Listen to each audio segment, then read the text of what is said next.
But when you measure it flat, it contradicts that. I'm spitting flat facts and that. And I know you don't like that. Google Maps is flat, it presents elevation profiles like that. I'm a spitting flat earth king.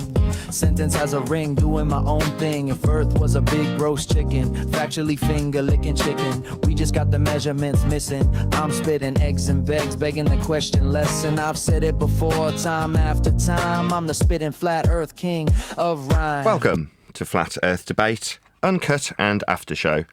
I'm your host, Nathan Oakley, and if you are new to this channel, or you've not done so already, then be sure to subscribe, hit the bell notification icon and join button to keep up to date with the Flat Earth Debate. If you would like to support the channel, there is a super chat that runs alongside each of these shows while they premiere, and there's also a coffee, Patreon, crypto and thanks button in the info box below the video. Speaking of Patrons, I'm going to do a quick shout out to all of you who do support me on Patreon. So a massive shout of thanks and appreciation to Smith Tools and Purchase, Level Plain Poem. Shout out later to Level Plain Poem. She sent me a whole load of books. Thank you very much indeed. Also, Vitaly Z, Colton James, Survive the Spin, Effie Patriot, Thomas van der Zander, Measured Flat, Tiers Morgan, Mitch Kennedy, Rod, The Name's Burley, J Miles 24, Unimento, Iron 26, Retro Bill, John Kays, Patrick Gunnels, Banter, Harry Blade, Mobile Max 777, Rob W, Del West Watson, Unbelievable Productions, Blue Ridge Ranger, Abraham Mohammed, Skeptic 936, Texas Mike, Chow Young Cat, and Dank. So another massive thank you to all of you for supporting me on Patreon. Links, as I say, to Patreon are below this video. I'm actually going to disappear and grab those books so you can have a quick look. These were sent to me by Level Plain Poem. Let's just check my audio is actually coming. Yeah. One from my wife, addressed to Paula. Got a calendar, cosmic calendar, and one from me personally, which was her most recent one, all with little sticky notes to read with some indications of where to look at the various different references. She should put tabs all the way along it. I'm just so touched and flattered. But yeah, it's got a little dedication to me inside it. So there's stuff about Nathan Oakley 1980 on the inside page, handwritten notes to me about what to have a look at. And I will go through all of these books in great detail. So I just want to say a really big thank you to Tam. Thank you so much for sending me all of these. I really appreciate it. She paid the import duty, so thank you so much. Sent me donations to get my attention, to tell me she was sending me them, and then said, is there any import duty? I'm like, yeah, but you've covered it with this PayPal donation that you've sent to get my attention. So thank you so much. Really appreciate it. There's another 2 books that I also got specifically addressed to Clover and Eleanor, again with handwritten notes inside. Just beautiful. I've got you can probably see I've got a little tear coming out my eye. I'm so flattered and touched. Thank you so much, Tam. Really, really appreciate it. Makes doing what I do all worthwhile. So thank you so much. With that, I'm going to hand across to whoever is in Discord and Google so you can enjoy their dulcet tones while I set up properly for today's live show. Oh, right off the bat, I got $28,000 taken out of 75. Yeah, that's how things go. Listen, let's change the subject. Nathan's here. That's something that can get a strike. So I'm sorry it happened to you, Hop. It happens to a lot of people. But let's move the focus to Flat Earth. Alrighty, hello. So in other words, the choices I made did not screw me. The choices some jerk-off made who was doing the shit above me and made it so that I fell off a ladder. That's the guy. Like I said, there's a certain protected people, and it could cause Nathan to lose his channel. So I feel bad that happened, Hop. I understand. Who did it to you? A lot of people. Was it? But let's change the subject. Was it the blacks? Was it the Spanish? Was it the Mexicans? Was it the trannies? Who did it to you? Who's going to be getting me a copyright strike? His name was Richie Croswell. That doesn't mean anything. Why would that get me a copyright strike? It's just one dude. He's a certain person, belongs to a certain group that has the monetary system on lockdown, okay? Okay, that doesn't mean anything to me. Don't know what that means. Well, oh, he's Jewish. Yeah, so I know how it can go from that into other things, and that's what happened the last time, and that's what got the Discord shut down, if you remember. I don't know. I don't think being Jewish gets you I shut was down if you mad. talk That's why about I them. was saying it that way. If you say Because, he screwed that's you over, literally what he did to me. yeah, I was going to say it sounds like you're just talking about an individual who screwed you over who happens to be Jewish, which is kind of benign. That's not going to affect my channel unless you start stereotyping Jews like all Jews are You don't scumbags. think that's what's going to happen, Nathan? I don't know. From that moment on? I don't think so.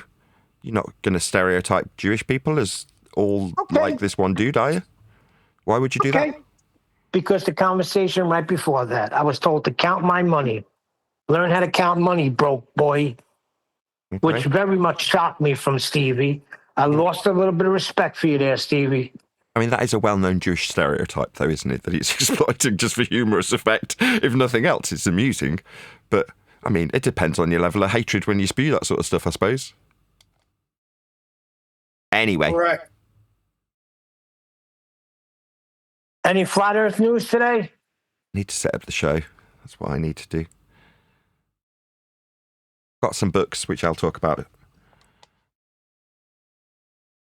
Oh, Nathan, I had a question. Right. So, when you had the thing about the mics, right? Say I spend $5,000 on amplifiers, and I sell amplifiers and make $5,000. How did I make any money? You didn't.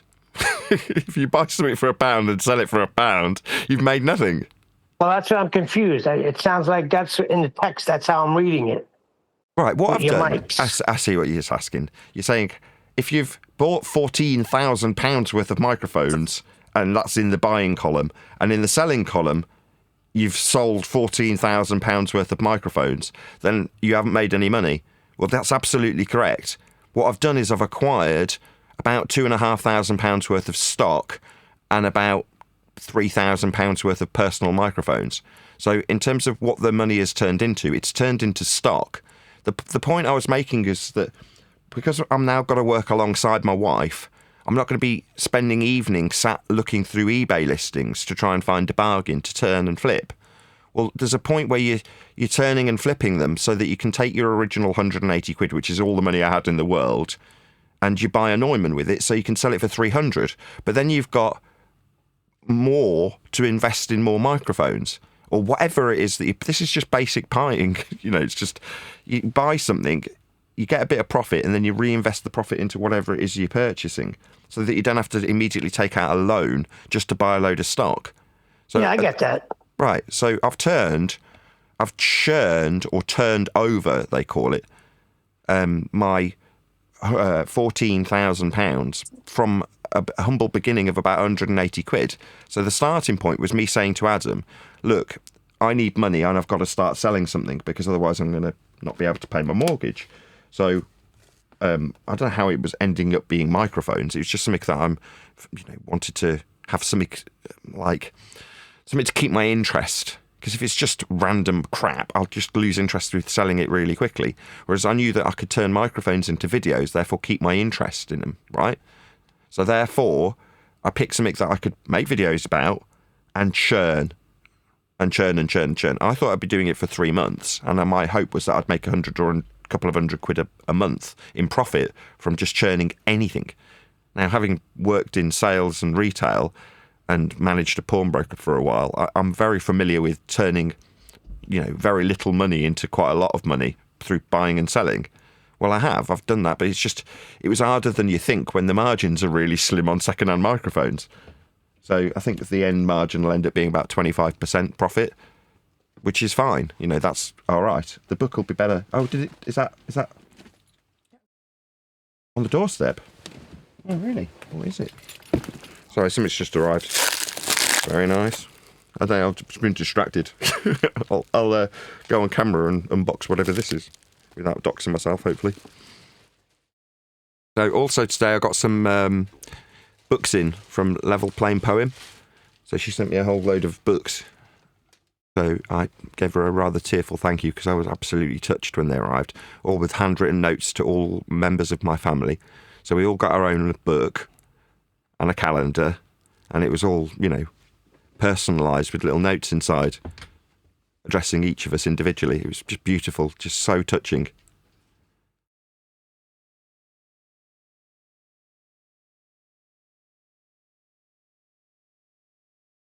So yeah, I'll get to that later. But I just want to go through them before I do, which is to say I do actually want to read through some of it so I can go to pertinent points rather than just pointing out that it's got a picture of me on the inside cover. Just put a little dedication to me in one of the books.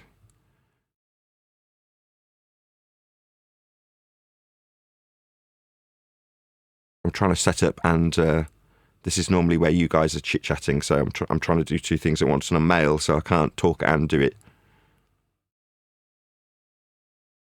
I'm there. Right.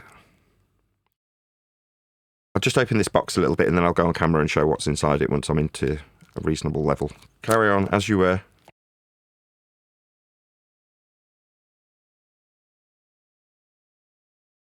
I still can't find something I lost.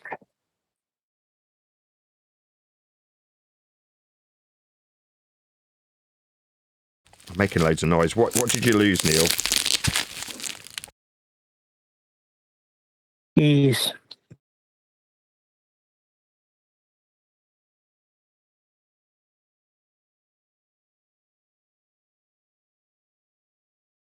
Say again, Neil. Keys.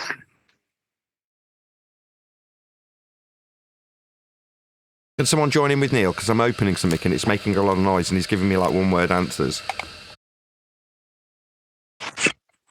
He either lost his bees, his knees, he's about to sneeze, or his keys.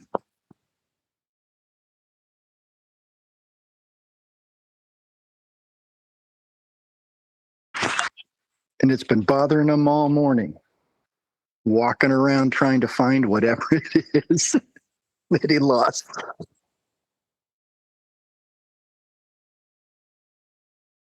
Oh, it's like Christmas here. I've got a Tascam TM95GN. Happy days. Have a look at this bad boy. I've only bought it for one reason, and that's because I want to steal the stand out of it. I'll sell the microphone, but I'll keep the stand. Maybe the XLR. Maybe not. Here it is. Tascam stand. Very nice. Heavy too. People sell off these microphones, and the stands that they come with are worth about £30.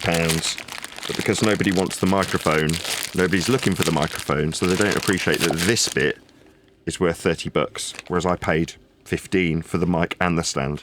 Then I'll resell the mic for 30. He says after saying he's not going to buy any more. These are ones that I've already purchased, so they were already en route. I purchased my last one for sale last week. That's to say, as Needle puts it, took the needle out my arm and said, right, I won't buy any more to sell. So those last few that I purchased are just coming through. This is one of them. And then today, I bought a mic for myself. The very, very last mic I've actually paid money for will be a really good one. I'll deal with that later. Oh!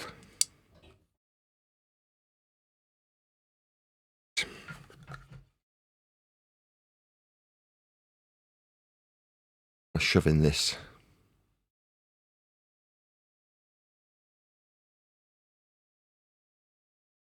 Figure that out later.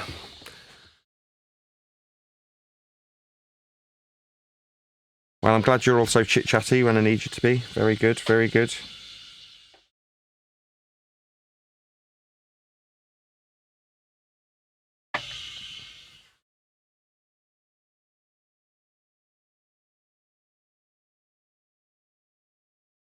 Len, Surf Daddy and Neil in the main panel, and silence. Wonderful.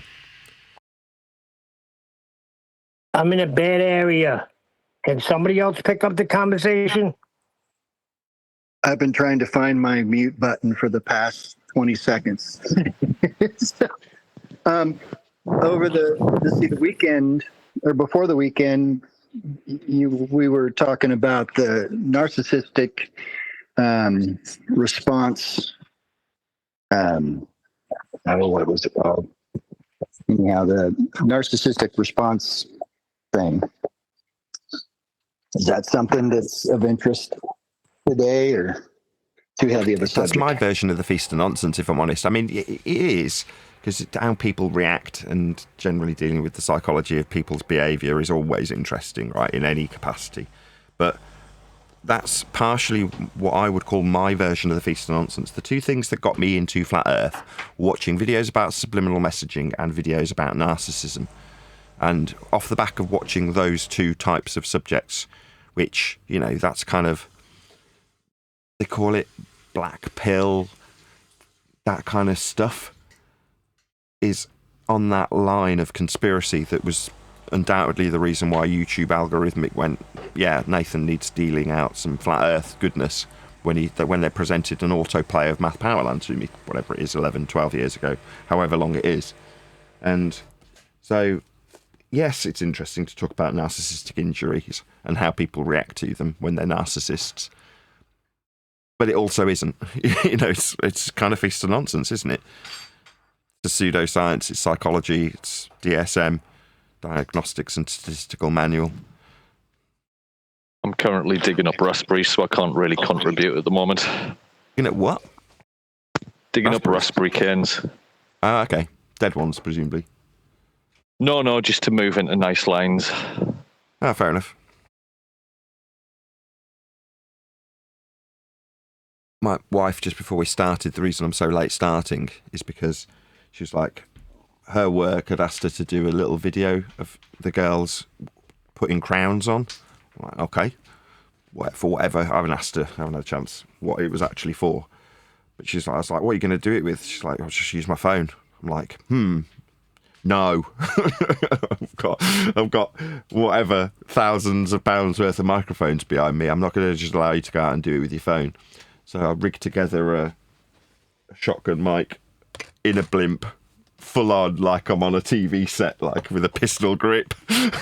Ran a wire into my iPad, got a self-contained studio, and filmed them with a like a proper industry standard microphone and a really good camera, because the iPad Pro camera is excellent. So that's what I was doing just before filming them. And I stuck it up actually. Has that uploaded yet? Let's have a little look. Stuck it up on YouTube just so I could listen back to it. Yes, it has finished. I'll show you. Got 5 minutes to be a baby bore. No one's going to complain. Well, if you do, tough luck. It's my show. See that? The sound I'm interested in more than the picture, if I'm honest. Oh, this is just... Look! I stop just doing that! There's a treasure chest right there! Yes. No, you do it quickly, but also I'm still over it. Okay. I'm gonna do this one. Work! It just... And hear any road noises. Brilliant. Yeah, I'm not going to play it all. It's very boring. But the purpose was to see how well it would perform. And it does perform exceedingly well. It's because there's no road noises. Yeah, who wrote that script? Nobody wrote that script. There was no script. They were just ad-libbing it. We'll change this. There we go. Perfect.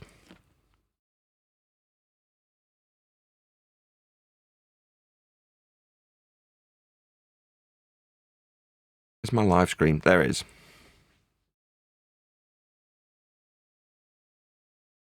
Okay, I think I'm almost ready to go live. Hope you're all a bit more enthusiastic when we do go live. Hello from Jin. Hello. Jin, can you say hello so we get a check from Discord? I know we've already had moans about the Jewish guy screwing him after his marriage ended, right? That was from Discord.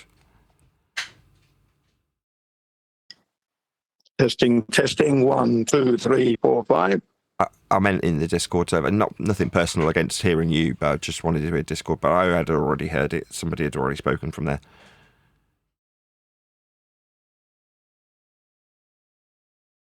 Okay, we're all set.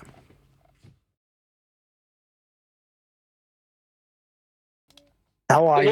Hey, how you all doing? Morning. Have you had a good weekend? Yeah, nice. Good morning. Yeah, no, And we can not bad. all be Not bad. happy that Neil found his keys. So, round of applause, please. That's very good. I tried to talk about this on the show on Friday because I was just keen to get it out there, but because we were in someone else's server, they were more keen to talk about flat Earth and how, you know, the pain of finding out how Earth's measured flat means that they want to tell me I'm wrong. Very amusing that it was.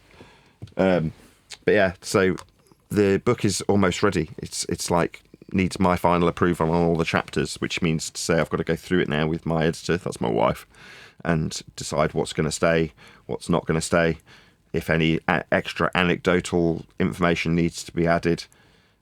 She pointed out that there's as many anecdotes as there is chapters now. So there's 12 chapters and there's 12 anecdotes.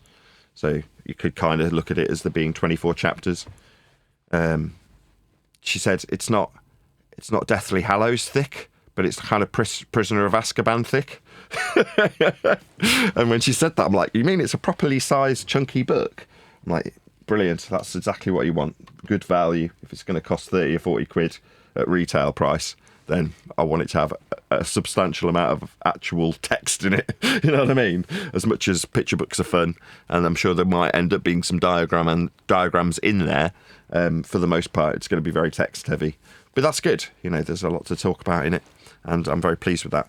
Speaking of books, I'm going to do I'm going to go over this in more detail tomorrow, once I've had a look at them, because they only came about a couple of hours ago.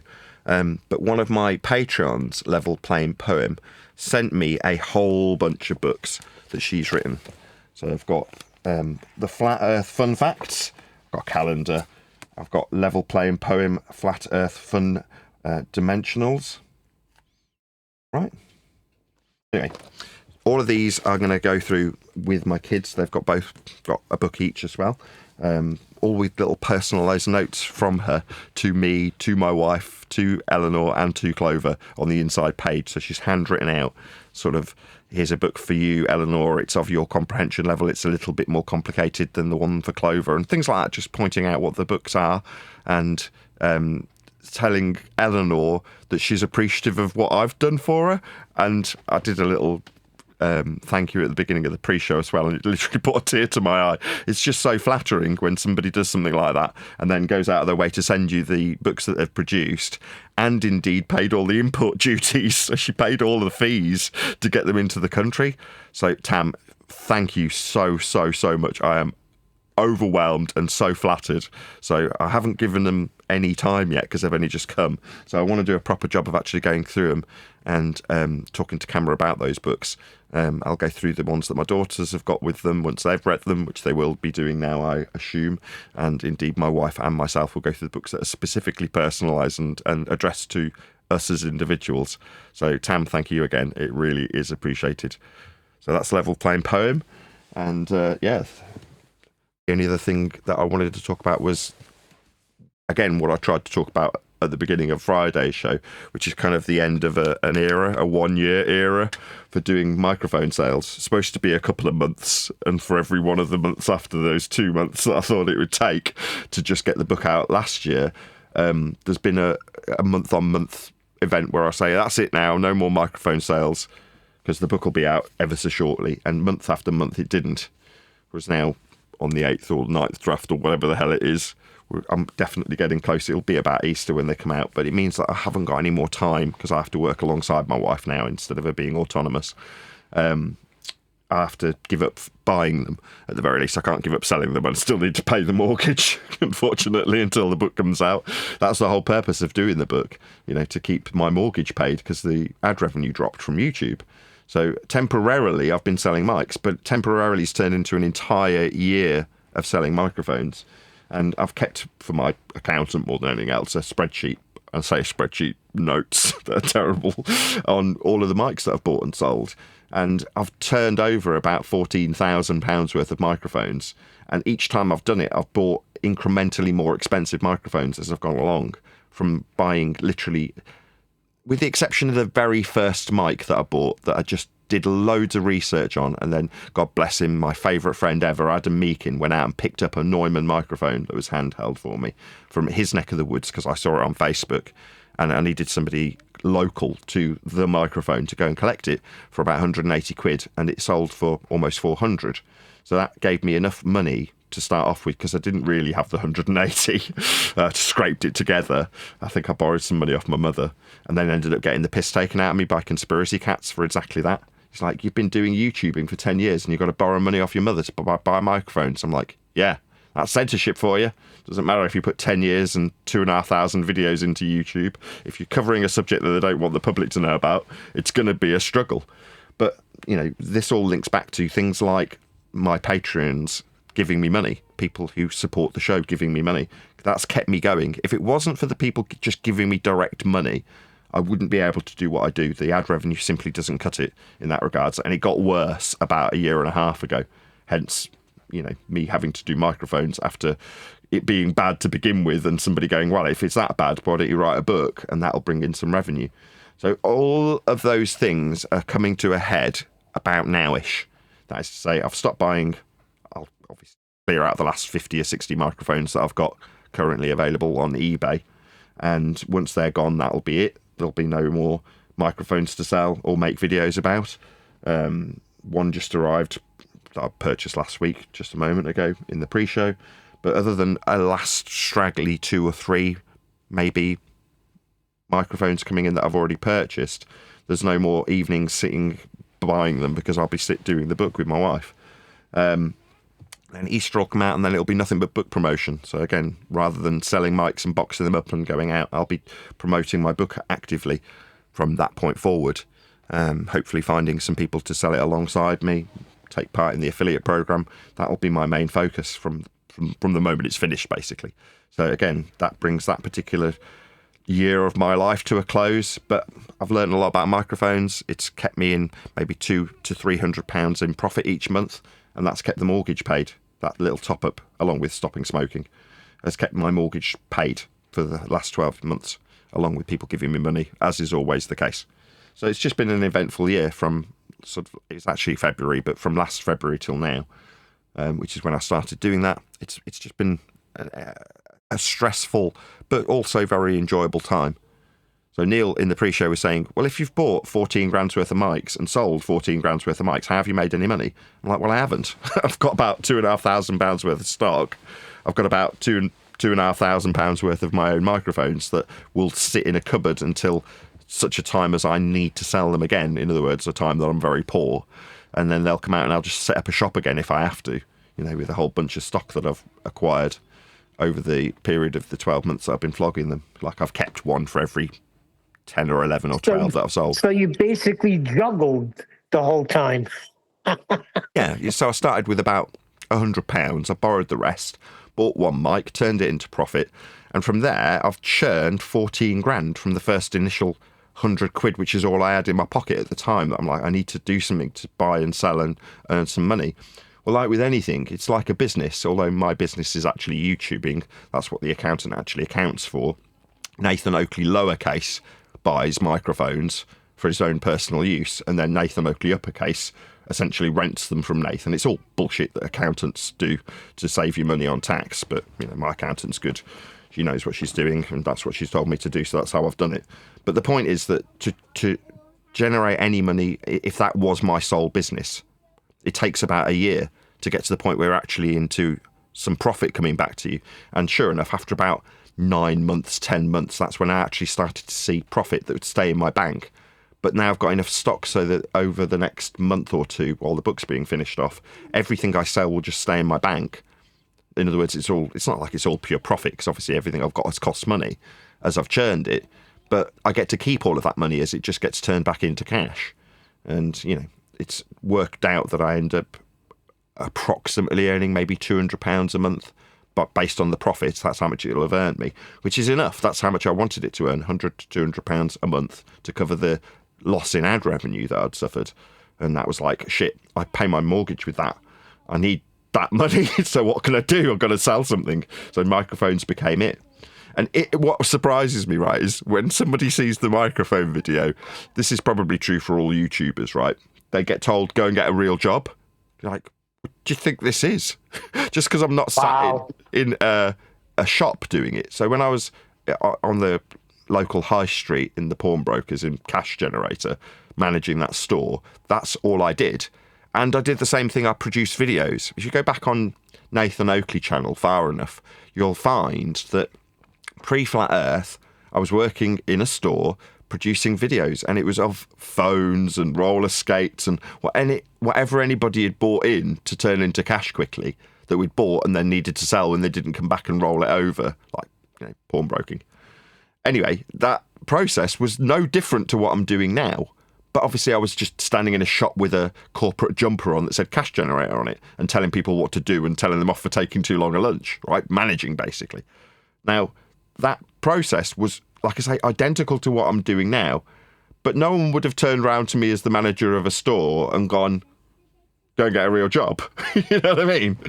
But if you do it on YouTube, they're like, go get a real job. Like, so it's not just flat earthing that generates that response. If you are on YouTube, making YouTube content, people assume that is not a real job. Like, why would you assume that it's not a real job? It takes up my time and earns me money. That's a job. That's what jobs are. If you love your job, as in you love videography, then it just means you love your job. I mean, I didn't particularly love any of the jobs prior when I had a boss. Now I like having no boss. But in regards to selling and buying, it's no different to when I was working in a shop. Like, literally, it was that exact same skill, being able to purchase things for a decent price and sell them for a bit more than you bought them for. Anyway, that was my weekend. I wanted to get that out of my system. Like I said, I didn't get a chance on Friday to say, it's the end of an era. I'm not buying any more microphones to sell. He says, last point on this microphone thing is that I wanted to end on like the last purchase being something really special. So I bought a really nice Electro Voice. Whether or not I flip it or keep it is a different story, like with all of them. Sometimes you keep them, sometimes you don't. But it is around that time where I've sold 10 microphones. And I'm like, well, I like to keep one every 10 or 11 or 12 that I sell. So that, like I say, should I fall on hard times 12 months from now, I can immediately stick 30 or 40 mics that I've got just in boxes back on eBay and open a store back up with all of them, the knowledge still fresh in my mind. Should the book fail on its ass and I make no money from it, it's like, back to selling microphones, quick, sharp. But obviously it's really difficult to build up a stock if you've got no money to do it with. Like I say, it's taken me a year. So that's why 1 in 10 I've gone, I'll keep one that's a good one and keep it in a box. And then if I never have to sell microphones, I've got an amazing mic locker. If I do, I've got 30 or 40 mics I can immediately stick on eBay in 12 months, should I fall on hard times. So, that was one of the things that I wanted to do as a target, like not just make a couple of $100, but keep 1 in 10 of the mics that I buy and sell, so that, again, I've got something to fall back on should things go terribly wrong making YouTube videos. So there we go. That's 20 minutes of me waffling on about what I've been doing for the last 12 months, buying and selling mics. What have you lot been doing? What's the date you were saying about the book? When are you looking at, roughly? Easter. So that's good news. Only we had some sort of methodology of figuring out when Easter was exactly. Maybe if we put ourselves in the centre of a protractor. If only someone like Kepler or Copernicus had come up with something. You know what? I think there might be a system. I think it's called heliocentrism. Am I wrong? No, there's a calendar now. It tells you it's on the 5th this year. Yeah, where do you think that came 5th from? of April. I didn't hear you. Same origins. It's all come from the same place. It's all down to the Roman Catholic Church. They own all the telescopes. They invented time, if you want to look at it in this way. Sorry to rustle, I'm putting stuff away from the mic. I just unboxed a Tascam TM95GN gooseneck. Very nice it is too, available on eBay, or it will be. So what's this this movie I've been hearing about called Begonia, where it's something to do with Antarctica and aliens and taking over or destroying the world? Does anybody know about this Begonia movie? No. Yeah, I watched it. It was it's a sci-fi movie. It's I don't remember much about Antarctica at all, to be honest. But I remember that it's pretty much about these conspiracy theorists that kidnap a woman, a businesswoman, because they think she's an alien. And then by the end, there's a flat Earth reference and a contained reference, and it gets pretty good. Is this a porno? No, It's actually pretty interesting. And then she kills everybody. Well, not to ruin the movie. Now tell us the movie. Spoiler alert. I'm not interested if it's not a porno. It's the way that everybody dies is interesting, which is the flat Earth reference, by the way. Okay, so Sorry, flat Earth is... that bit, you got me interested again. What was the flat Earth reference? Sorry, I'm only joking, by the way. I'm not that big. Because she goes like to her alien realm or whatever, like home or whatever, and she walks out to like in the middle of the room is like this, like the flat Earth, with the dome on it, and she's looking down at it. It's like that's supposed to be Earth. And like all the inhabitants in it, and then something, I don't want to give away the spoiler alert, but something happens, and then she just kills everybody by doing a certain act. She kills everybody at the same time, but it has to do with us being contained. I'll leave it at that. Does she open up the dome and let water in? Huh? Does she smash the dome and let water in or something? Well, I guess I'll just give it away. She pops the dome. Like there's a container, like there's like a bubble over the Earth, and then she just pops, and then that ends Earth. I see. Very good. So what they're saying in a roundabout way is these flat earthers are going to wind up destroying the Earth with their ideas. I think it's more them showing that they know.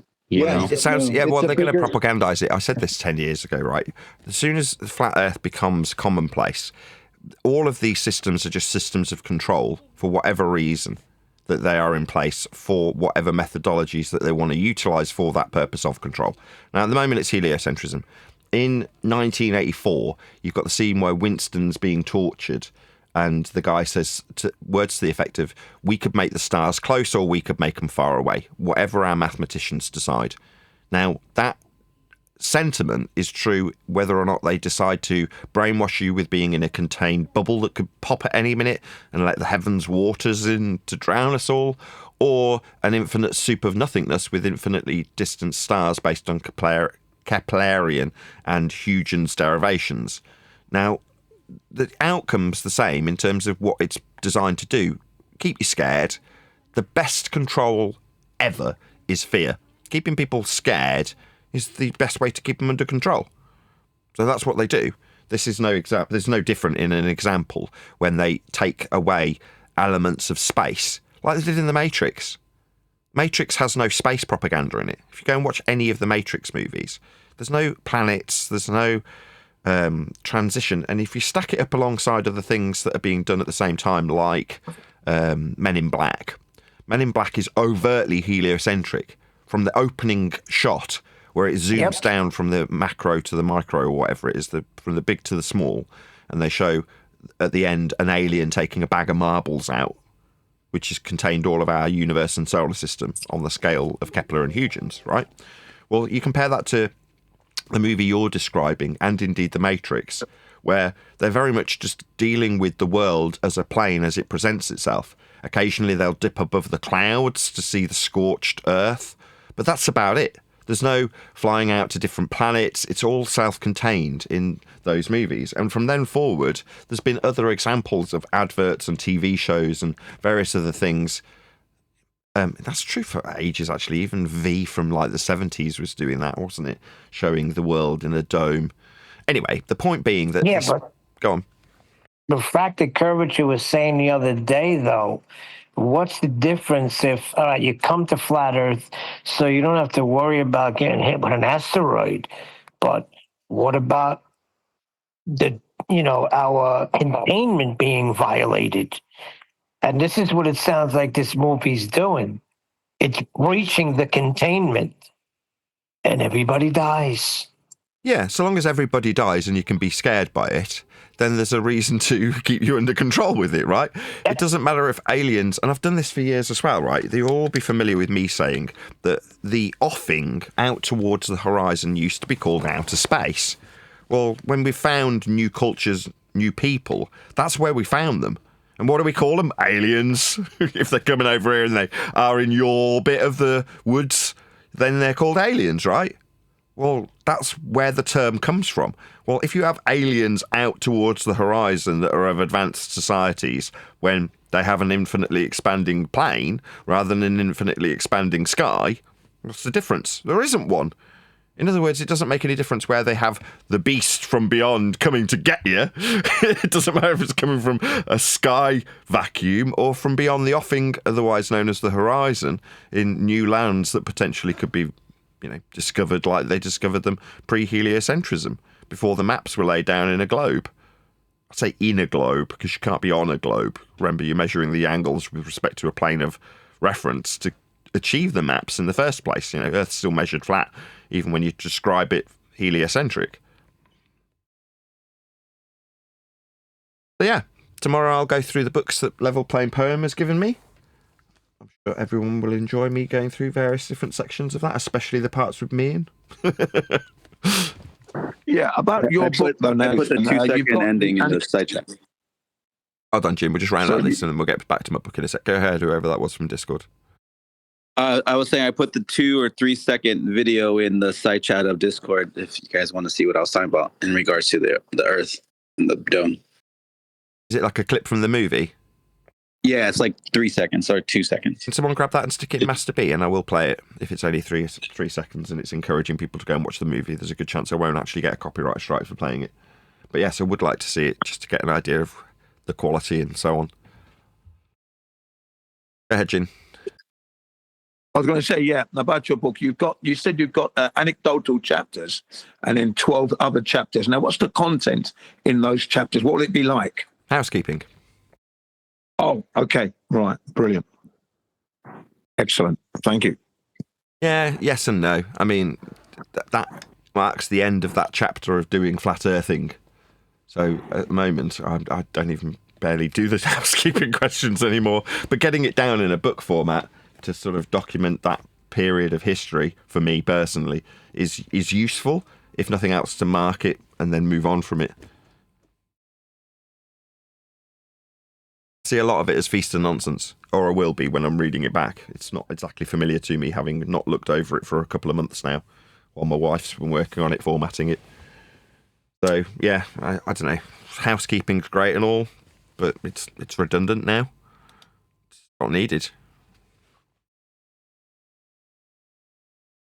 Yes, housekeeping has become redundant because we know how it is measured. So those are just what they are, arguments.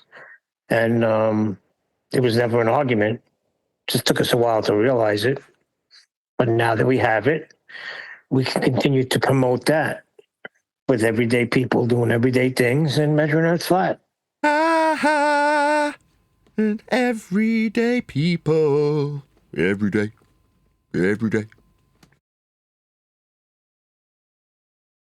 Yes, we can.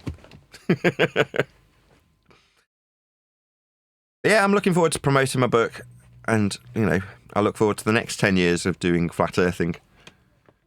Sure, there will be another 10 years. I don't think heliocentrism will vanish in the next 10 years.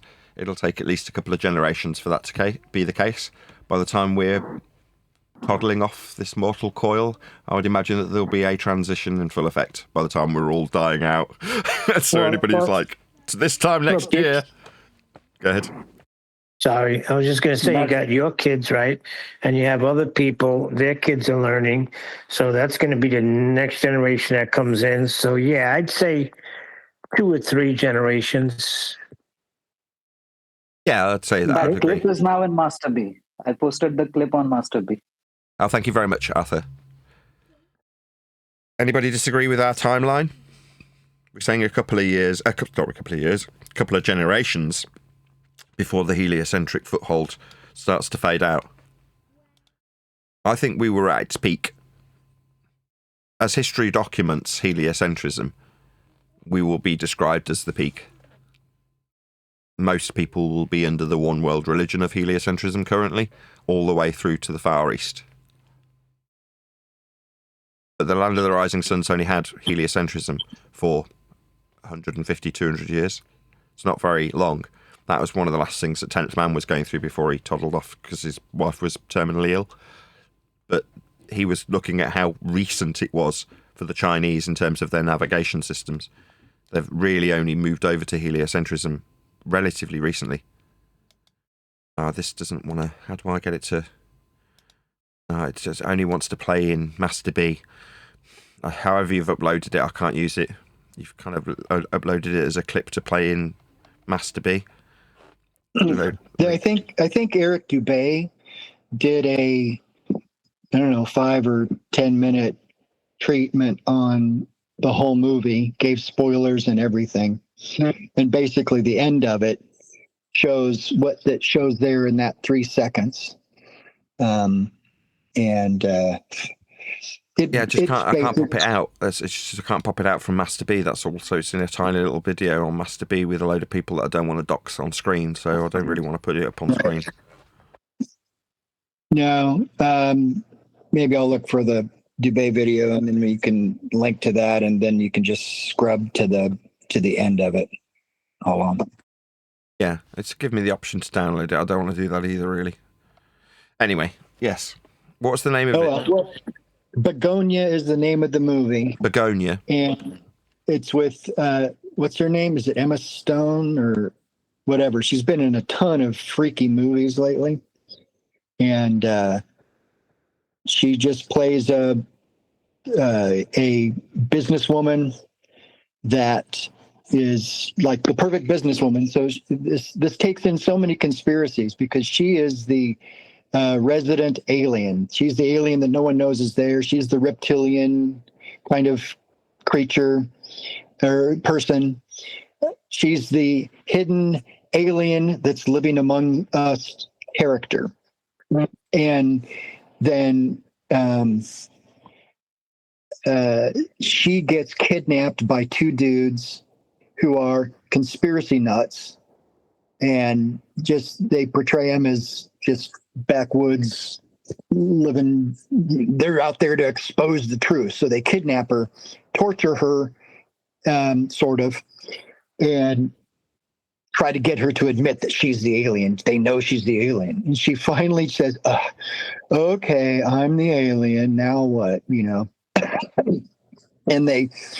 they're like, "Oh, you admit it? Yes, I'm the alien," and it just gets kind of crazy from there. Basically, she is the alien.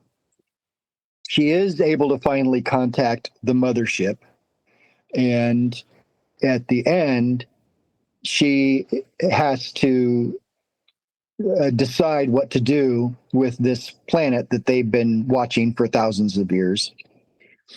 Towards Earth that they've been watching for thousands of years. And she walks into this room where there's that huge, you see there for 3 seconds, there's that huge enclosed cosmology. Don't spoil it for anybody. Oh, come on. No one's going to watch it. And if you do watch it, you're just going to be totally like breaking the fourth wall every 5 minutes, every time that they're like, anyhow. Yeah. Okay. Well, we got the whole gist of it anyway from before, so we know. She makes a decision, and Flat Earth is basically right there in front of it for everybody to ponder the cosmological, ontological, and whole meaning of life about who's in control and what we're living on and whatever. And it still keeps everyone in space because this person is an alleged alien in space with her mothership. But it's, yeah. So, you know what I watched the other day? That was pretty cool. It was like you always see like the aliens, like these bad aliens that come and destroy everything, like War of the Worlds. Cocoon was like the total opposite. Remember Cocoon from the 80s with Steve Guttenberg? They're these good aliens that are just made of light energy. And then at the end, all the old people go to outer space to live forever and ever and ever with these aliens. Was that Ron Howard or was that? Yes, it's a Ron Howard film. Is that He one directed it. Is that one of his first ones that got him in the club with the Spielberg Club? I'm not sure if that was the first, but it's a Ron Howard film, yes. Sunday, Monday, happy days. I mean, you got to go before that. He was freaking Opie on the Andy Griffith Show. Right. Like what? 7 years old. Just talking about the housekeeping questions, what you were saying, Nathan. There's a couple of new ones in there relating to sort of how we're dealing with things now, but I don't know. It might be worth reassessing the housekeeping questions and, you know, bringing some new questions or facts of the matter. Yeah, he did. There's only one that's relevant. It's the one he asked the other day. I heard it on a show when you replayed it. Is there any evidence that Earth has been measured anything other than flat? No, there is no evidence that Earth has been measured anything other than flat, Neil. There you go. That's it. Game over. Did you hear it? Like, it's a bit like in The Matrix, again, as an example. You know, when he stops the bullets, they're all firing at him and they just sort of stop in the air. That's how I felt on Friday. Because all I could hear was them talking, that's our opponents, perceived that they are to be our opponents. That won't last long either. Talking about how Earth's calculated spherically, have a sign, conversion. And I'm hearing all this shit going, yeah, from flat Earth measurements. And you've got John in the background saying the same thing. Yeah, where did the measurements come from? It's all you can hear echoing in your head when they're talking. If they've got a vague grasp of what heliocentrism is, they all, at base level, understand how calculated into existence being on a sphere is. Yes. They can't deny the flat plane reference at all. Anytime they talk about measurements or calculations from the measurement. But yeah, I like when you would say, that's wonderful. Yeah, because that's what I was hearing. I did listen. I did listen again. Just that one little bit, then pass to you one day. Yeah, when I'm hearing, well, it's been calculated with other sign. They're measuring the distance along a spherical surface.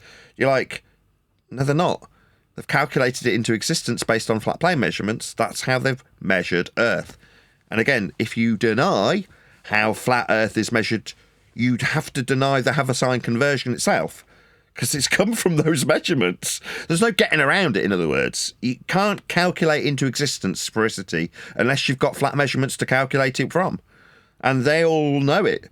Now, obviously, they're in cognitive dissonance when they're saying it, but when I'm responding with, that's lovely, it's because I've heard and recognised how flat and then converted to sphere it is, based on their own words. Even if they don't fully understand it, which most of them probably don't, they've got a vague idea how calculated into existence their sphericity is, but as far as they're concerned, it's just the into existence it is, and everything else is ignored. Whereas with, like, Neo in The Matrix, we see the bullets for what they really are, little bits of code floating down. You just hold it in your hand and they all drop on the floor. None of these are real bullets. Go ahead, Rondek. Yeah, a couple of things. Yeah, the calculate. They use that word quite a lot, don't they, without realising what they're putting forth when they say it. And we're on it immediately. And you was definitely on it on Friday. I had to jump out a little bit early, so I missed just after Bev, but I re-listened to the show, and I think that I'm going to call it a debate, even though it's not a debate. I think that was one of the best debates we've had, or you've had. It was really, I don't know what it was, but it was total victory. It was just, yeah, I know that, but I mean the way it was just handled, the pace, the relaxation. I don't know. I just summed it up and thought that was absolutely fantastic. It was Well, I really like good.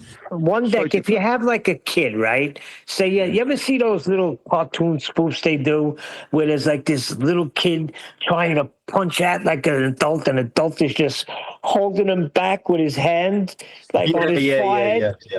That's Well, exactly what's happening. It's like everything they're doing, it's like, No, I what are you doing? I likened it to, you know, when you have a chess master playing like 10 people.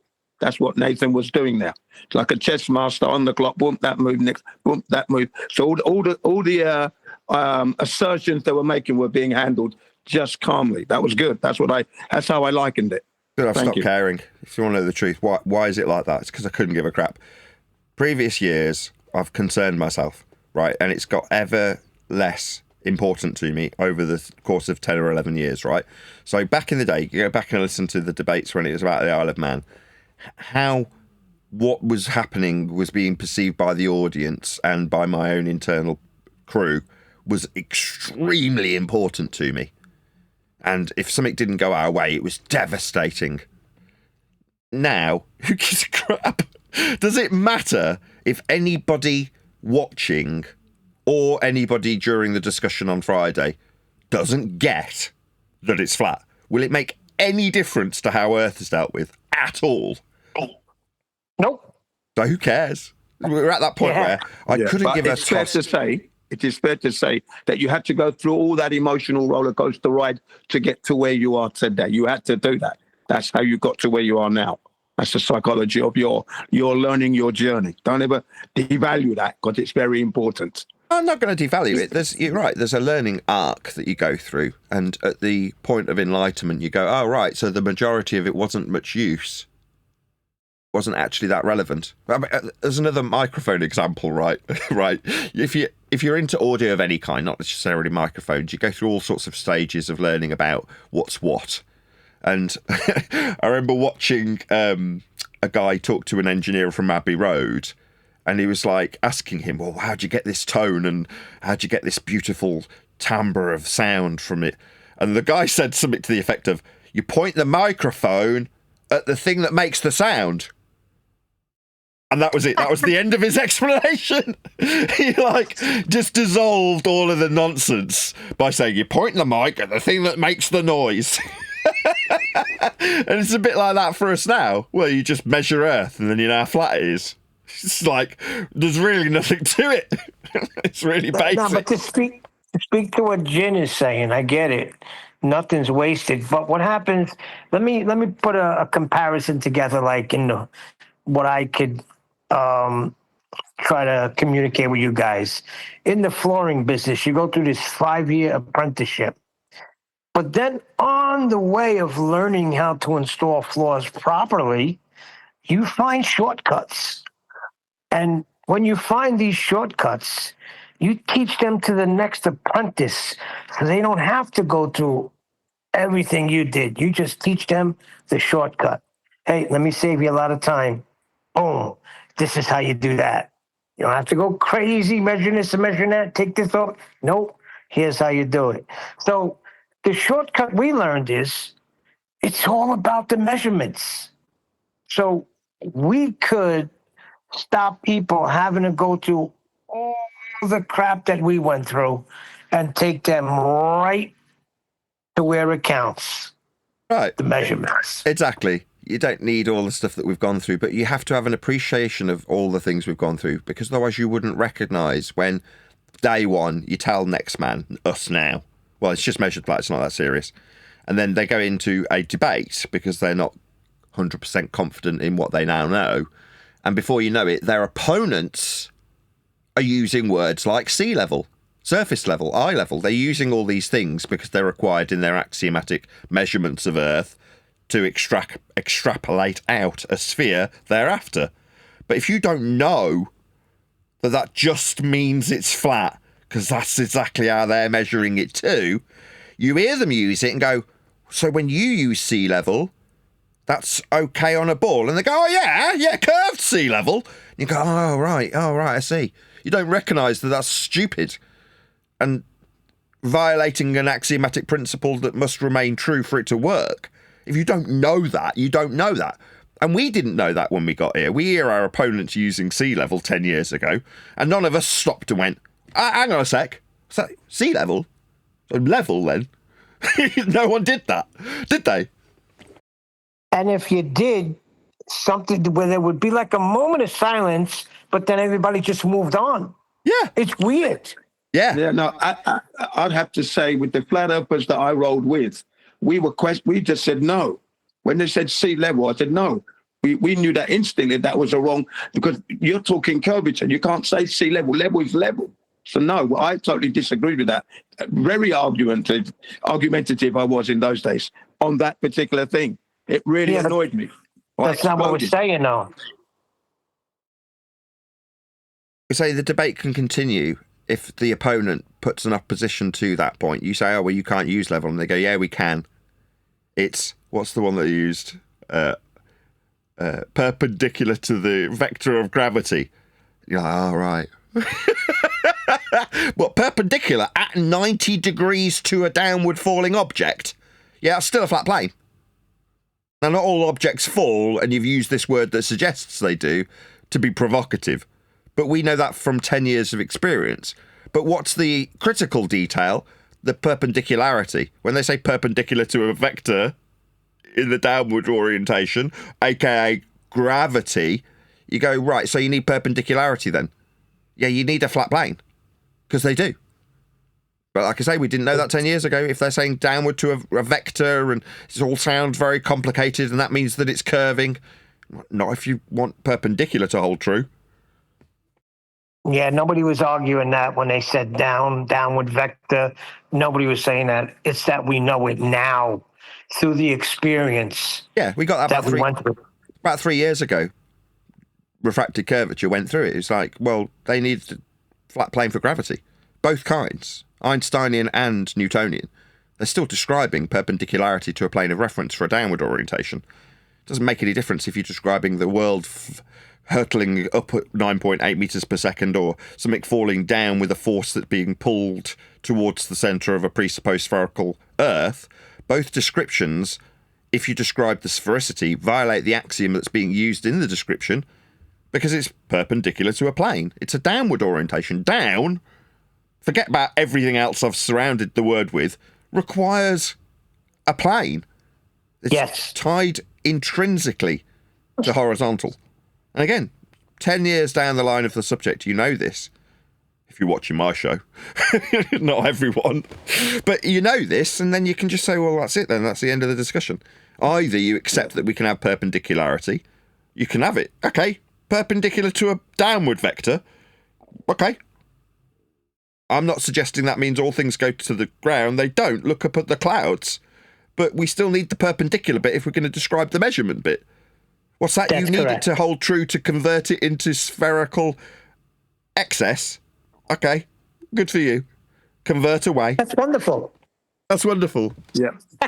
The other question they would ask you, though, when you've got them on the rocks now and they're being smashed, the question they come at me, but why is up and why is down then?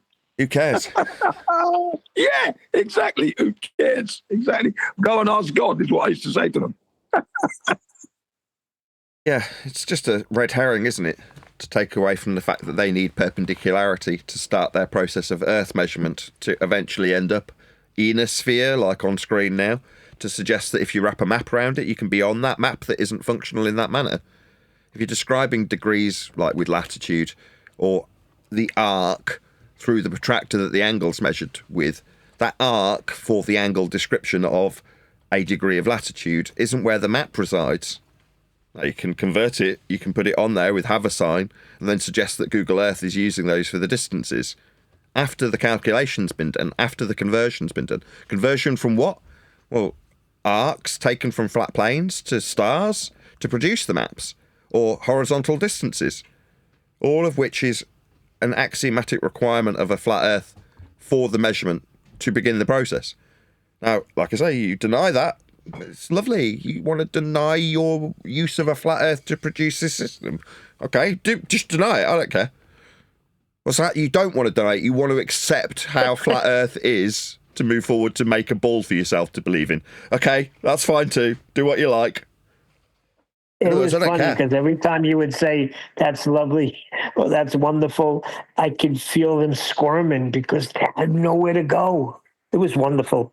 Yeah, it was. It was a good show. That one of the best, like I just said. But yeah, I could feel that as well, Neil. You could feel them because Nathan was being so cool and relaxed about it and blasé. It was like, what's going on here? This isn't going to plan. All bets are off. Nathan's supposed to about be 2 years screaming ago. at us right now. Wouldn't you say all bets were taken off the table about 2 years ago when we started to really realise Earth's measured flat? Probably 3 years ago, if you want to start it at celestial navigation, the penny started to drop for all of us. Now, don't get me wrong, there's going to be people out there that go, I knew already. You're like, okay, but it wasn't cemented as a concept till about 3 years ago when we started really drilling down on the measurements. This was after the show had finished on Friday, but we were talking about, would it matter which measurement process started us on that journey? My answer was no. Now, the measurement process that we started with, the majority of the screenshots that go up on screen now, that's why we've got them, because they're celestial navigation measurement references, right? Angular measurements. Now, that's useful because it gives you a solid idea of how the ball got created through the angles off a flat plane with the arc of the protractor forming the globe. You can understand that if you understand celestial navigation. So it is useful for understanding the conversions to achieve heliocentrism as we were transitioning out of the feast of nonsense and out of the debate. It's nice to see where the flat earth measurements create the ball. But if we'd have started with something else that was a measurement of Earth, it doesn't matter which one, we'd have still ended up at the same place, which is that all measurements of Earth require it be a flat plane. That's how it's measured. Correct. I agree. 100%. It's a shame we have grasped onto it now, like the Alberuni and Eratosthenes, but they were also flat Earth measurements, wasn't they? I know we spoke about this a number of times. Yeah. They were flat Earth measurements, and we could have just grabbed them by the horn then and said, this is actually a flat Earth measurement, my friend. It's got nothing to do with measuring the circumference of Earth. Exactly one bet. And this is how, everybody that says, well, I was saying it, I knew it. No, because you would have been holding them to task every time they brought up Alberuni or Eratosthenes, and nobody was because we didn't see it yet. Yeah, the closest we got was people would take the flat Earth prerequisite elevation angle measurements and say, this is how this works on a flat Earth, and this is how this works on a globe, and then contrast the two. You're like, correct. It only worked on a flat Earth ever. It was an angle measurement from a flat plane, but no one ever picked up on it. I remember a really early Math Powerland video where we were showing how the angle was acquired from a close sun versus a far sun, and that's how we were positioned to argue it. Like, contrast how the difference in scale would give you a nearby sun on a flat plane, and how ignore the conversion from flat plane measurements utilising a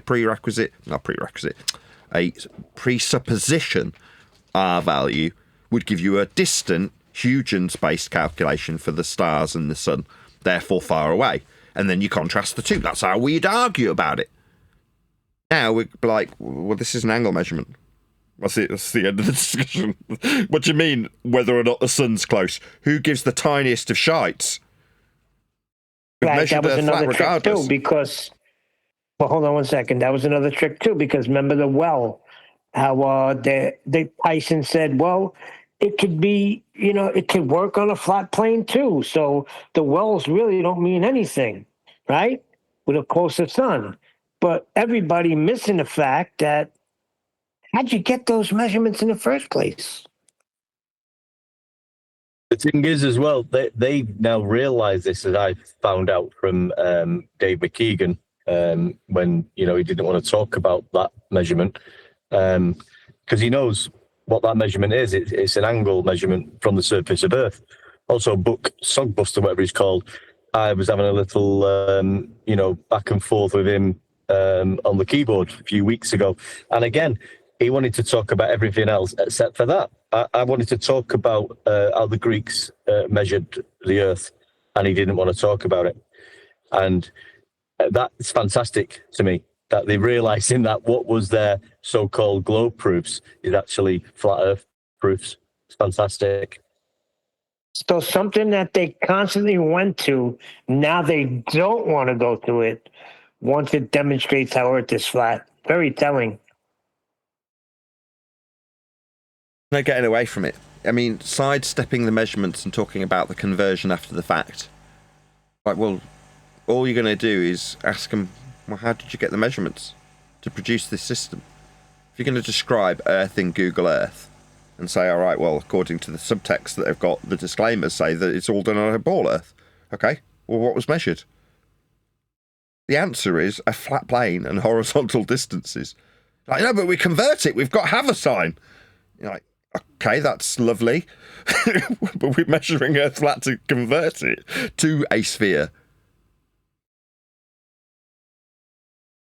So you disagree with Euclid? It just tickles me how they can say that. Well, it's converted. They're telling you it's been converted. It's a flat Earth measurement, and they're openly admitting that it's converted. Now, whether they're just too thick to realise what they're saying, I don't know.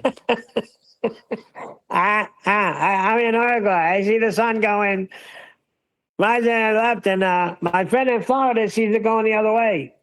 How does that work, Nathan? On a flat plane. You're talking about the guy from Uruguay. Yeah, he. I tell you what, you can tell in him too. He got frustrated to the point where he started swearing. I don't give a. We know you don't. No, he's not. He's not. He's not done it yet. Oh yeah, he was telling you that's right. This is what happens, but he's not done it yet. but it will happen. You're not going to bully me. He'd got the sun going the wrong way, hadn't he? He's like, yep. I inserted it subtly to see if he picked up on it, but he didn't. So at some point you'll hear me describing the sun going from west to east. No one says anything. Yeah, listen back to the show. I did catch that. It's funny though, but yeah, he's just that whole conversation was weird to me. Yeah, he reckons he's going to be doing that in March. He's going to be contacting his friend in Florida, and they're going to work it out. And then he's going to let you know somehow, some way. The sun will still be going in the same direction. I did hear Nathan stumble when that flat Earth paradox was put to him. How do you mean stumble? What was the guy saying? It's a paradoxical. What did he? And he started laughing as if he'd got one over on you. It's a flat Earth paradox. Was it a paradox or something? He said. Yeah, something like that. He thought he had you. He went, Because he managed to spew out the word paradox, suddenly he feels like he's got a gotcha. It's like, no, you're describing it going from left to right and from right to left as someone turns around and looks at it from the opposite direction. Like, it's still moving in the same direction. But like I say, you admit there's a paradox. Yeah, exactly. What you admit there's a paradox. All he's doing is he's facing north or he's facing south. That's all he was doing, and he didn't even get it. This surprise, some people just don't get it like that. That's simple. No, and it is that simple. It's just that simple. I mean, I don't think the sun's movements are, to be discovered. It's not like we don't know what the sun's doing. But there we go. No, you're both wrong. Jen, you're wrong. Over in Uruguay, the sun rises in the west and sets in the east. Okay?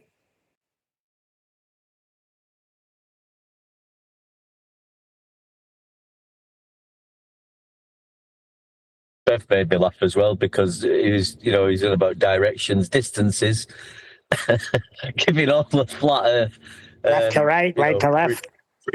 Yeah, and the distance from A to B, and what else was he saying? And his double one angle situation. You can't help but see it, right? It's like this thing it's like a curse now, because every time somebody says something, that's all I see is the measurement. It's like, once you see the dancing bear, you can't not see the dancing bear. There he is over there. Why isn't nobody seeing it?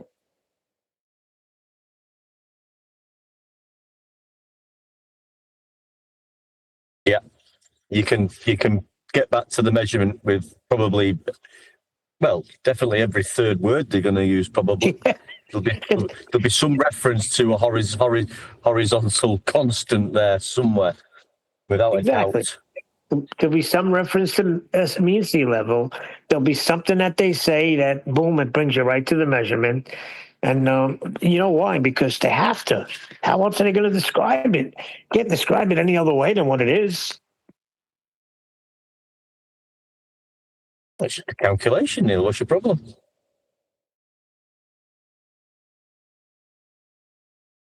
Well, we're almost up on the hour. Doesn't time fly when you're having fun? How does fun work on a flat earth, huh? How does fun work? Groucho Marx, that's what you're doing, isn't it? Is it Groucho Marx? Is that that's the sound of the voice that you're doing? Yeah, one of the Marx brothers. Yeah, that's right. The guy with the moustache and the glasses. Yeah, with the cigar. Yes. Groucho himself, yeah. The main man. As far as learning something today, I learned that even calendars require a flat earth. Oh, did you not know that? Well, yeah, I knew that, but I don't use that as an argument because, or even just a statement of fact, because it's rather complicated to try to explain how that the whole concept of calendars, which God created by putting the sun, moon, and stars in the sky, in the firmament, and saying this is for seasons, times, days, and all that. But they took those measurements of the cycles of the luminaries in order to tweak the calendar. It's just hard to explain to a normie. It would be interesting to find a normie video of how we came up with the Gregorian calendar versus whatever we had before. But it starts from time itself, doesn't it? How do you derive time? Exactly. Deriving it from the angular logs of those movements of those lights. That's what your basic principle of time comes from. Yeah, I remember, and I was asking Nathan, in all honesty, a couple of years ago, because I said to Nathan, am I taking it too far if I ask someone the time and then tell them they're going to need a flat earth for that? And because it was just coming into my mind about all this at the time and thinking it's an elevation angle to the sun off the horizontal plane, sundials of, horizontal plane. Yeah. So, and Nathan said, no, you're not taking it too far at all. You will require a horizontal Uruguay, plane. time goes backwards.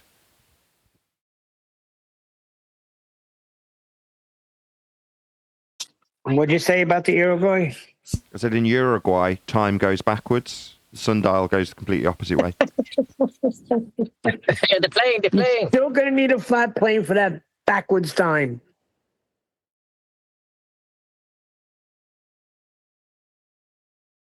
Well, isn't that partially how they got the circumference? 24,901 is just because the sun does 24 hours, 15 degrees per hour.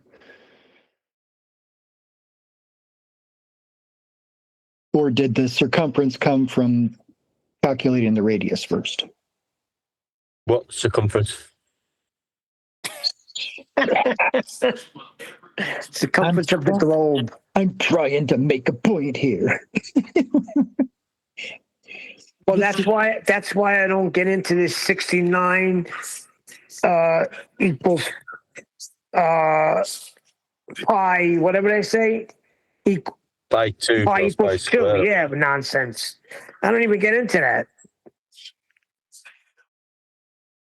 And that's where Bev was trying to go. Yeah, the way I explain it is that that nautical miles are derived from measurements to stars, Polaris, just all stars. That's how you navigate. You multiply 90 by 60, or the angle by 60, the co-angle by 60 nautical miles. So nautical miles, as well as our radius and perspective view of what they call the geometric curve, It's all optically obtained from looking at Polaris through an optical system. The statute system is derived from direct measurements of linear distances between points. So it's terrestrially based as opposed to celestially based systems. That's why the systems are cross-referenced, and they have to figure out the difference between terrestrial and celestial miles, is because the systems inherently are using two different ways of measuring the linear distance from point A to point B. One's the stars, the other is literally terrestrially based, which is why there's a difference. Or am I wrong on that?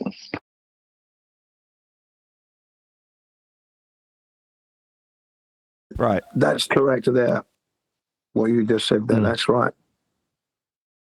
But at the end of the day, we're measuring an elevation angle at the end of the day, which is nothing to do with curvature. Well, nothing to do with the so-called measuring of the curved Earth. Correct, right. But when you're measuring an elevation angle to the stars and the celestials and using a formula to figure out the nautical miles and the latitudes, which is the distances we put on the maps, that's all optically done. That's how we got the radius, is because Polaris disappears, appears to go below the horizon, or disappears into the horizon at a certain distance. That's where we got our optical horizon deal with the globe, where they think it's going beyond the horizon. That's where they stole perspective. A perspective view of Polaris is what gives the globers the perspective view of their edge of the globe Earth. When we're doing terrestrial elevation angles, those are set.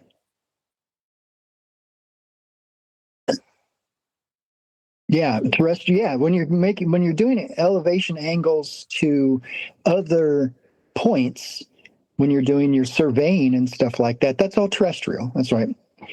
So, yes, elevation angles, but also, yes, terrestrial versus celestial. And that's why there's a difference between statute and nautical miles, and why they have to figure out and do backwards calculations and stuff like that to rectify the differences between the celestial measurements and the terrestrial measurements. Why would there be any differences, though? Pardon? The justification for it is correct. I'm not saying you're wrong, but the reality is that people wanted to manipulate, I think the word is gerrymander, the maps, move the borders, change the positions for political ends and propaganda ends. So I don't know 100% why that would be the conversion from 60 to 69 in terms of nautical to statute, but that will be ultimately why. That's the reason. The justification is what you've given. In other words, that's if you read it up, what would be given as the reasoning behind it. Well, there's a difference. It's like, well, why is there a difference? Right, and that probably came out because they wanted to gerrymander and they wanted to dice things up and to put things into, counties and states and all that stuff. And I think that's probably would explain why decent people, we're not talking about evil people, but just decent people, came up with a solution to the problem. And they were noticing that, well, our maps are all saying that this is, our latitude is this and such. That latitude was gotten celestially at 60 miles or 60 nautical miles, right? So the latitudes on the maps are reading one thing, and they're going, oh, but here we are standing in Indiana, and we're trying to figure out our border between Indiana and Michigan. And we're reading this terrestrially because we're using our trig points and surveying and elevation angles to other topographical stuff. We're not using the stars anymore. And this isn't working out with the math. So that's what was when somebody decides that, well, let's just figure this out based on the globe, based on our math or whatever. And they can't figure it out because it's two different ways of measuring something. And so that's why we still have we just have to deal with it. And there's nautical miles, and then there's terrestrial miles, statute miles. And only those seamen use the nautical miles anyway, or airplanes and stuff like that. And it doesn't really matter because everyone just uses the 69 and stuff for the maps. And so that's why we have two systems. And that's what gives the ballers room to argue and negotiate with what's the difference between the 69 and that says should be 69. And that's where they're coming up with the weird arguments that, when we do celestial navigation, it should be 69 point whatever miles, but it's not. And it's because they're juking in 69 when it's always been and will always be 60. That's the way it's always worked. Well, I mean, both are arbitrary, but yeah, I know what you're saying. If you're deriving it from the angular measurement of Polaris, then that's where you get your first derivative from, and then convert it after the fact. But there's, both systems are just devised by man. So to say, well, it's always been one way, it's like, well, we came up with the system to begin with, and then we needed to convert it because we've got deviations in the maps of the topology that's being alleged to be in certain areas, and there's a whole raft of reasons why maps have been fiddled with. That's why we've got thousands and thousands and thousands of them. Yeah, and they always work because, well, they've got to work by whatever arbitrary system we use. Kilometers and miles, same thing. You just got to deal with what arbitrarily we have decided. This is a mile. This is a kilometer. This is a nautical mile, and you just deal with it. And yes, ultimately, one day the whole thing requires elevation angles, and it requires horizontal planes of reference for all of it. 1 mile is a linear mile. It's so simple. It's mind-blowing to most people, which is sad. Indeedy weedy. Right, anything else anyone wants to add before we round out and move to the after show? Really quiet from Discord today. No? Well, with that, I'll say if you are watching this on either Nathan Oakley 1980 or Nathan Oakley Primary Extremes, then stay tuned as there will be an after show to follow. Darn it, you said it again. It does happen on a flat Earth, though, doesn't it? Doesn't happen on a globe baller, does it now? Absolutely. Everything that transpires on Earth being flat.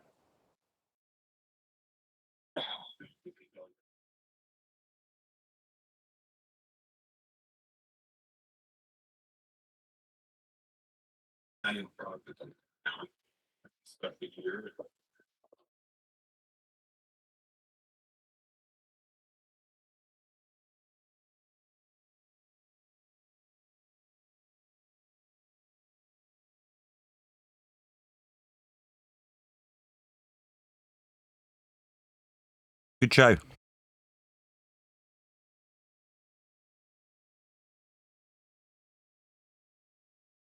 Yeah, was a good show, yeah. Absolutely.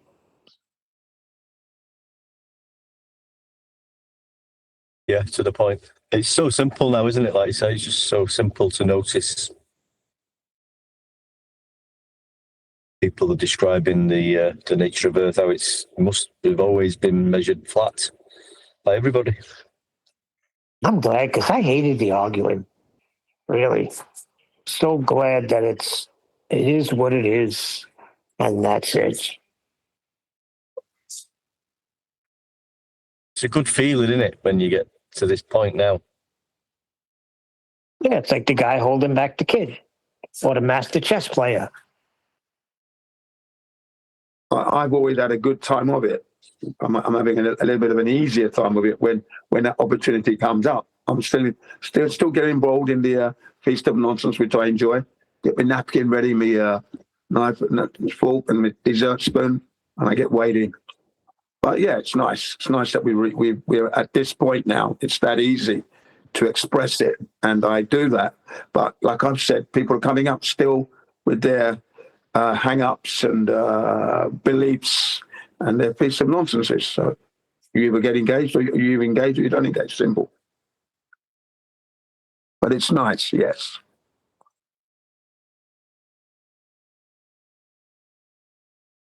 I will not take the bait.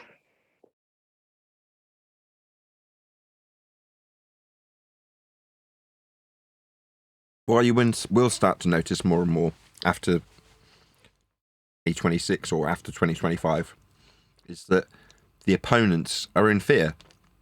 The reason they are arguing with you in the first place is that they're scared they're wrong. They need to affirm that they're right by convincing you that they're right. Or again, back to why show on Friday was perceived to be a good show. It's because it doesn't matter to me anymore.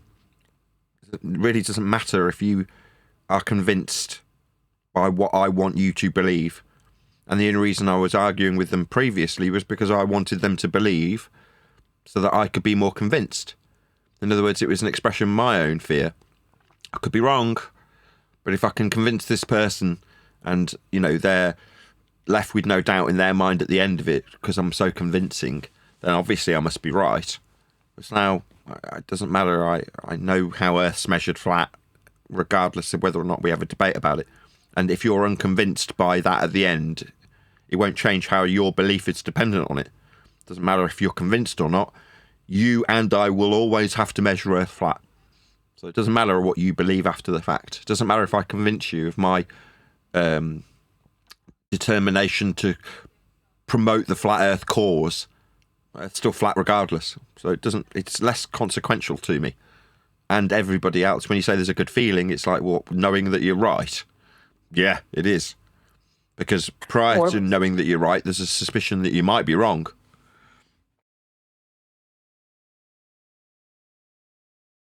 Yeah, for me, in all the 10 years, I never thought I was wrong. I realised my error 10 years ago, and I've just been following the rest of the planet Earthers and been very vocal in trying to get the globers to understand that you're pushing out misinformation. You're ignoring these measurements that we're making, even though I didn't put it across the way we're putting it across now, but those measurements always made, and that was the lack of that curvature. That was the argument back then. And I had no doubt in my mind that we were living on a flat Earth. It's the point that we've got to now is that it's measured flat. That's the stone. That's the capping stone now. That's it. It was always measured flat, always. It's never not been that case. Brilliant. That's the realization that I take away from this. Yeah. I keep bringing it up, Eratosthenes and Al-Biruni, of their so-called globe proofs, but I think but you do it for your favor. Yeah, but I mean, anybody who's interested or just asking legitimate questions, like Jin gets involved with them. But like I said, I've not really spoke to any normies on it, to tell you the truth, asking me legitimate questions. But what I would do is say, go and do a little bit of research. Go and find out who originally measured the circumference of Earth, and then bring the what you find back to me, and we'll go through it. And by going through that, they're going to find out themselves pretty quick that it wasn't curvature being measured. It was angles and depression angles being measured. Actually, you're right. That's a good idea. No, but I've done that. I've actually done that. No, but I'm saying, Yeah, I've actually done that one day because it's a great idea. I've actually experienced that on several occasions, many times. And they come back saying that they're measuring curvatures only till you tell them. You still got to tell them, unfortunately. They didn't join the dots. Every single person I told to do that didn't join the dots at all. Mm. They didn't realise it. So you have to explain it to them again still. That's what I found. Just like I didn't join the dots. So it was one of those things in plain sight, but you don't see it. As in Stanley Kubrick's movie, Eyes Wide Shut. That's what it was. Because at the end of the day, the only thing that's being measured is a angle, elevation angle and depression angle, which has got nothing to do with Earth's curve measurement. That's correct. Yeah, it's on screen now. And if you've got to just sit down with them for however long it takes and say, well, where's this curvature that you've brought this information back? You're trying to tell me this is how the globe Earth was measured. Where exactly is it being measured here?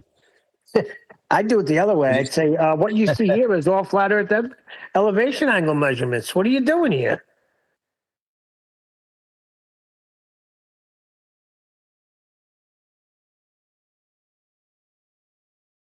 And sometimes it's because the penny's dropping for themselves then, rather than, like Nathan was explaining years ago, you're adamant you want to get this point across and convert this person. But I think if they've got any interest, then they actually look at any sort of so-called evidence that's available, which there is none of Earth curve measurements. See, the way you're saying it, what I've been trying to do is, and that's what I do with my son. I didn't mention anything about where's the Earth curve. I just showed him the whole thing, all the measurements, and I want to let it drop for himself. And it did. Because it has to. When you're looking at large distances being measured flat, you can't get around it. No. And that's why Dave McKeegan doesn't want to talk about it. Because he knows my game. I'm just going to run back to Nathan and say, I've welcomed Dave McKeegan back to Flat Earth. You don't want to talk. You just want to welcome me to Flat Earth. Yeah. You've been here the whole time. Yeah, you can welcome yourself if you want.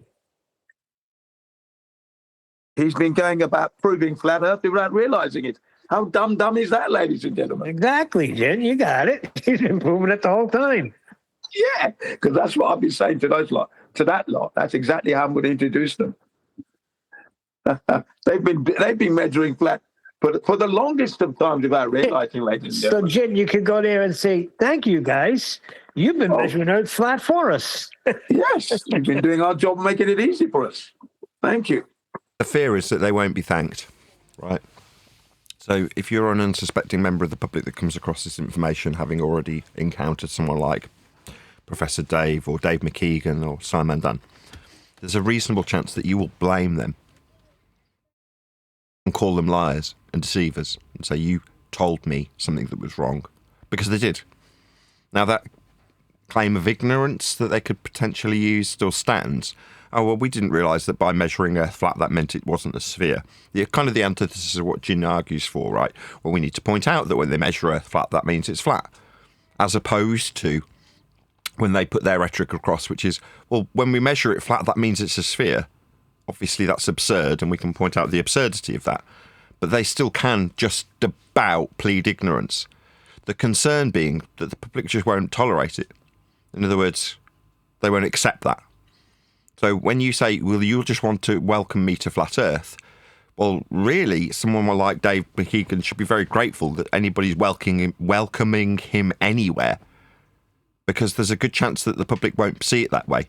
They'll just see him as a deceitful piece of shit and want blood. Yeah, and tear that ISO T-shirt off his back. But you see what I'm saying? That's potentially part of their own fear. It's not just the fear of being wrong, it's the fear of, well, are you being positioned as a scapegoat? Because they're not in charge of the algorithm. They're not in charge of any of it. They're just pawns. They've been moved around a board. But when they suddenly recognise that fact, it's like, so you're just a pawn on this board. But why are you here? Well, so you can be taken to protect the Queen. Well, you're not the Queen, but you will be taken. That metaphorically is the public blaming them, as they've been positioned to be in the position of blame, haven't they? Yep. They just don't realise it. They don't realise that they're being played. We were all on the same board. Now, by contrast, when I say I don't care what you think anymore, it's irrelevant to me, because I can take that position as we move forward. No one's going to be moaning at me. They were moaning at me because I was potentially destroying and what they perceived to be deceiving them onto a flat earth when the reality of a ball was being violated by me. Therefore, I'm worthy of persecution. But in the back of that person's mind, they're going to turn their attention to the person that's perceivably deceiving them. Well, the antithesis of me deceiving them is the ballers deceiving them. Now, when it turns out that they needed flat earth measurements the entire time, and that's nice and easy for a public to understand, there is a very high degree of possibility that that attention will turn directly to those people, and they will be blamed. Then they'll need their fake names, won't they? They certainly will, yeah. Yeah. When the shoe's on the other foot, they're going to be running. So you actually lied to me. You misinformed. You said flat earthers this, flat earthers that. But it was you that was lying all along. Yeah, and that, like, we have had to discipline ourselves to not accuse people of lying when they're actually ignorant. Most of the public don't have such discipline. They will just accuse them of lying, and there won't be any welcome mat put out to them. So when Dave's like, oh, you just welcome me to flat Earth. No, you're already standing on a flat plane of reference that you measured in Antarctica for 24 hours. But for the fact that Dave's dumb as shit, couldn't cope with a tripod. Other than that, he was already doing it. But the public's not going to go, oh, right, well, welcome to the flat Earth that they'll just say, you lied to me then. That's how they'll react. That's how they react to us. Past tense, or reacted to us. Yes, and they'll say, I should have known something was up when you couldn't use that tripod. I should have known then, shouldn't I? Should have tweaked it then. But that it was dumb. I mean, he has lied.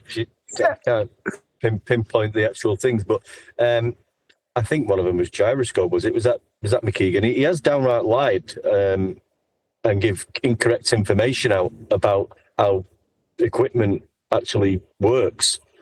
I think it was the gyroscope. He got something totally wrong on that. So yeah, and we said at the time it's fraudulent. He's giving people information and trying to teach them something, which is totally incorrect. That's another thing, isn't it? So when you believe you're on the side of justness and rightness, and you're with the consensus behind you, then, oh, well, squaring this little circle that doesn't quite make sense from my rhetoric is fine. Everyone's behind me anyway. But those little details that you intentionally deceive, that's actually lied about. Like suggesting that a gyro drifts. If you're out there pushing this rhetoric that an axiomatic principle of remaining rigid in space isn't remaining rigid in space to have parallel flights, you say it's drifting, for the sake of argument, just as one example, then someone's going to come along and point that out to you. You knew this was wrong, because it is wrong. And you've peddled it like it was true, because it comports with the belief of being on a sphere, even though it defies the principle of the tool. You've still peddled that nonsense, because most of the people around you at the time wanted confirmation bias. They wanted you to tell them that they were on a sphere. But in order to achieve that end, you lied. Like literally and overtly lied. Not, I can claim ignorance, I didn't realise by measuring it flat, that didn't mean it was a ball. It meant it was flat because I measured it flat. Because you were in cognitive dissonance, therefore you've got an excuse. When you've gone to the extent of intentionally suggesting that something does not do what it actually does, in this case gyroscopes, then there will be not just the unsympathetic grey unwashed, but the more intellectually superior that come along and go, no, I was incongruent with the facts at the time because I wanted confirmation, but now that it's turned out you are genuinely wrong, I'll look for an excuse to blame you. And here you are lying intentionally. No getting around it. And that will be the justification for seeking blood from the public. Yep. Yeah. Very deceitful. Yeah. But that's what they've got to do, isn't it? Like you said, to keep the peddle the dream of the globe. They've got to lie, downright lie. Can't do anything else, can you? If you're telling people you live on a globe, which we don't, and it's measured flat, the Earth is measured flat, you're going to have to lie. Yeah. What I'd like to see is when people are chasing him, they're chasing him with their smartphones and cameras, and all you hear is, "You liar!" You know what I mean? Yeah. I mean, I don't encourage this behaviour. Like I say, I'm indifferent. It works both ways. So when Dave's concerned, Dave McKeegan, that is, that he's going to be welcomed to Flat Earth, like your concern is that somebody friendly like One Deck's welcoming you. I mean, I'm indifferent. I don't care. I'm not welcoming you anywhere. You know, I don't want to associate with you. I wouldn't want to be seen dead with you. If I was in a club, I'd be repellent to all women around me. So, I mean, I don't want to associate with Dave McKeegan in any way, shape or form. The guy is repugnant. But as far as you, that's One Deck, welcoming him, why would you be worried about being welcomed? I'm not very welcoming to these arseholes and never will be. I'm not going to welcome you. What are you talking about? No, exile. Use that fake name to bugger off and never be seen again. You're not going to be welcomed into my company. Far from it. You've been a scumbag for 10 years.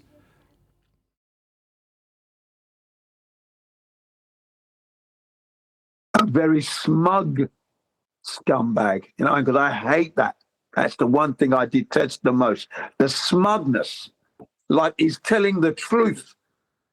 That's the one that totally expels him from the community and off the planet completely. Send him to space if we could. Yeah, I get what you're saying metaphorically, but that's the thing. That's why I can have such indifference. Number one, I've never really felt like, beyond my YouTube channel, that there is a community. Like, everybody backstabs everybody else like they would in any group or societal group that you can name. It's not suddenly everyone's all kumbaya and holding hands and watching each other's back because we're in Flat Earth community that we can welcome others into. To me, there was never really a community. There was just an idea of a community with a load of people backstabbing each other and not following the same rhetoric. The only rhetoric that was ever followed was the idea that we can have a debate about whether or not Earth's got curvature. That was the only unifying aspect of being a flat earther, from my perspective. Perspective requiring a flat plane of reference. Point being that no one's getting welcomed anywhere. There's no what's to be welcomed. It's a misnomer to suggest that there's a group. What group? Show me it. Where's their treehouse? Where do they meet? What do they stand for? What's their moral code? Are they a protected group?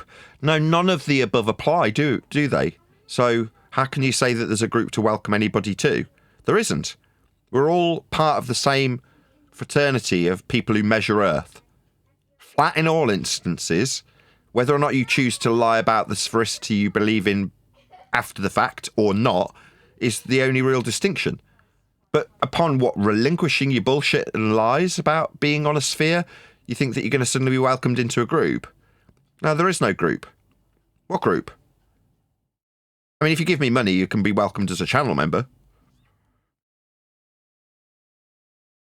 There are small groups that meet up and have their little meetups, and they're out there, aren't they? And enjoying it, and then hopefully that will grow.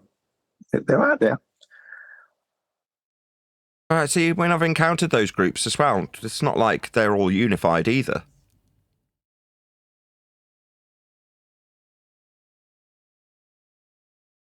They're often just seeking entertainment. So when I've been out at public speaking events about this subject, it's not like everybody was there all, again, kumbaya, all joined, unified.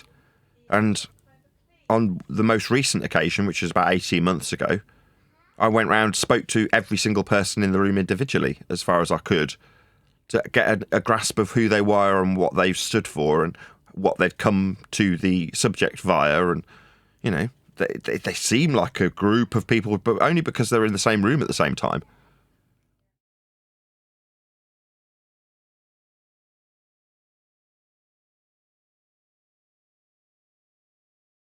There was no goals. There was no aspirations that were shared by all parties. There was nothing like that. You all believe Earth's flat. That was it. That's it. That's the only thing that unified them.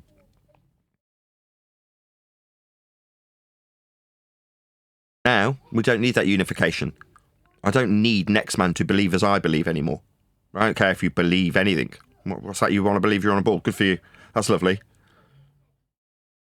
We, generally speaking, in this panel now, know it's flat because that's how it's measured by everybody always and without exception. But that doesn't necessarily unify us into a group with a set of standards or morals or anything, does it? Which means we all know one detail about how Earth got measured. We're not part of the Royal Institute of Chartered Surveyors suddenly. We're not suddenly astronomers or astrologers as a consequence of our knowledge. But those things that are always in effect and have always been utilised with a flat plane beneath them are something that we can all agree upon. Well, it doesn't need agreement. It kind of dissolves the notion of there being a community at all. I never thought there was. If there was, I didn't want to be a part of it. Whenever I got involved with what seemed like a community of flat earthers, frankly, the people most of the time disappointed me. If you look at the prevalent names in the community, almost all of them were a disappointment to me. From a point of view of betrayal or on a personal level, nothing to do with the subject, which had nothing to do with the group. It didn't matter if they disagreed with aspects of the flatness that we measure. It wouldn't have changed it either. But in terms of how they've behaved to me as an individual, this is people in the flat earth so-called community, most of them have been shysters and shitbags to me personally. Like, I can't think of allegiances that have grown through people that are a name to be known within the community. Most of them turned out to be scumbags. Ironically, at the start of the journey, the one person that almost everybody was turning around to point at and say was a scumbag turned out to be the least scummy of all of them. That's Eric DeBay. Everyone called him a shill. Everyone said he was here to bring down the flat earth community. You know, he got described as every name under the sun. And to a certain extent, at the beginning, I joined in. You know, saw a bit of confirmation bias against Eric and then went along with it. Now, at the end of the path, you're like, I can't think of a single occasion that Eric DeBay's ever attacked me.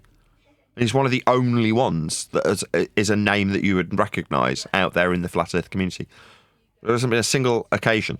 Now, it didn't mean to say that he didn't attack all the other people, but they all turned out to be scumbags. Every single one of them that he attacked turned out to be scumbags. I can't think of any exceptions to that either.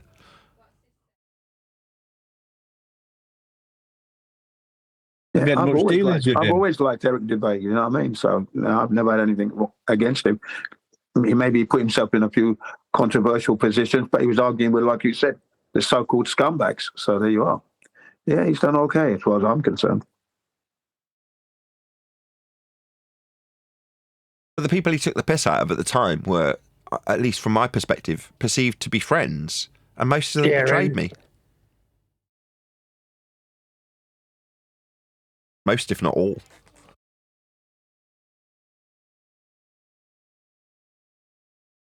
Or, at the very least, betrayed the community they said they were a part of.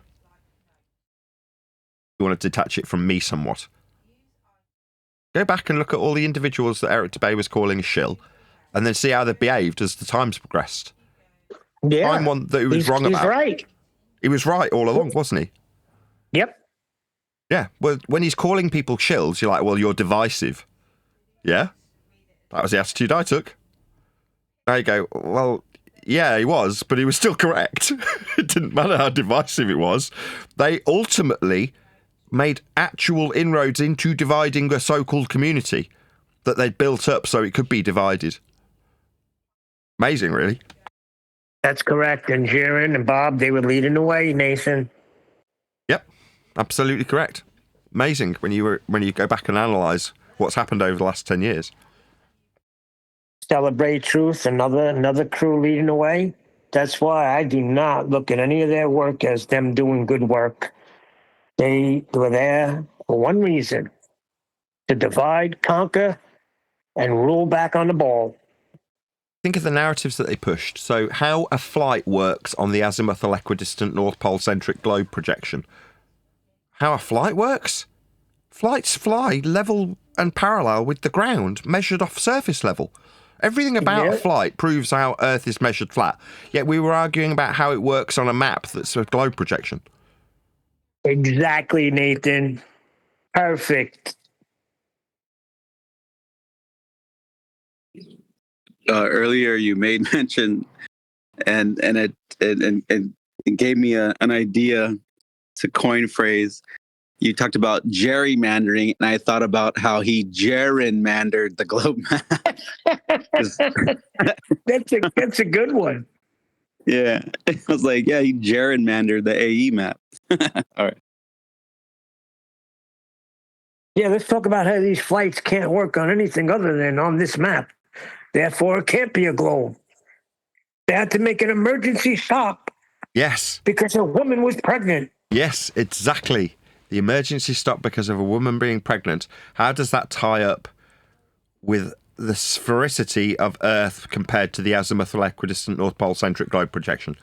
Well, look, the reason it's flat is because the flight tied up with where the land masses are suggested on this government-funded, government-sponsored, government-paid globe projection.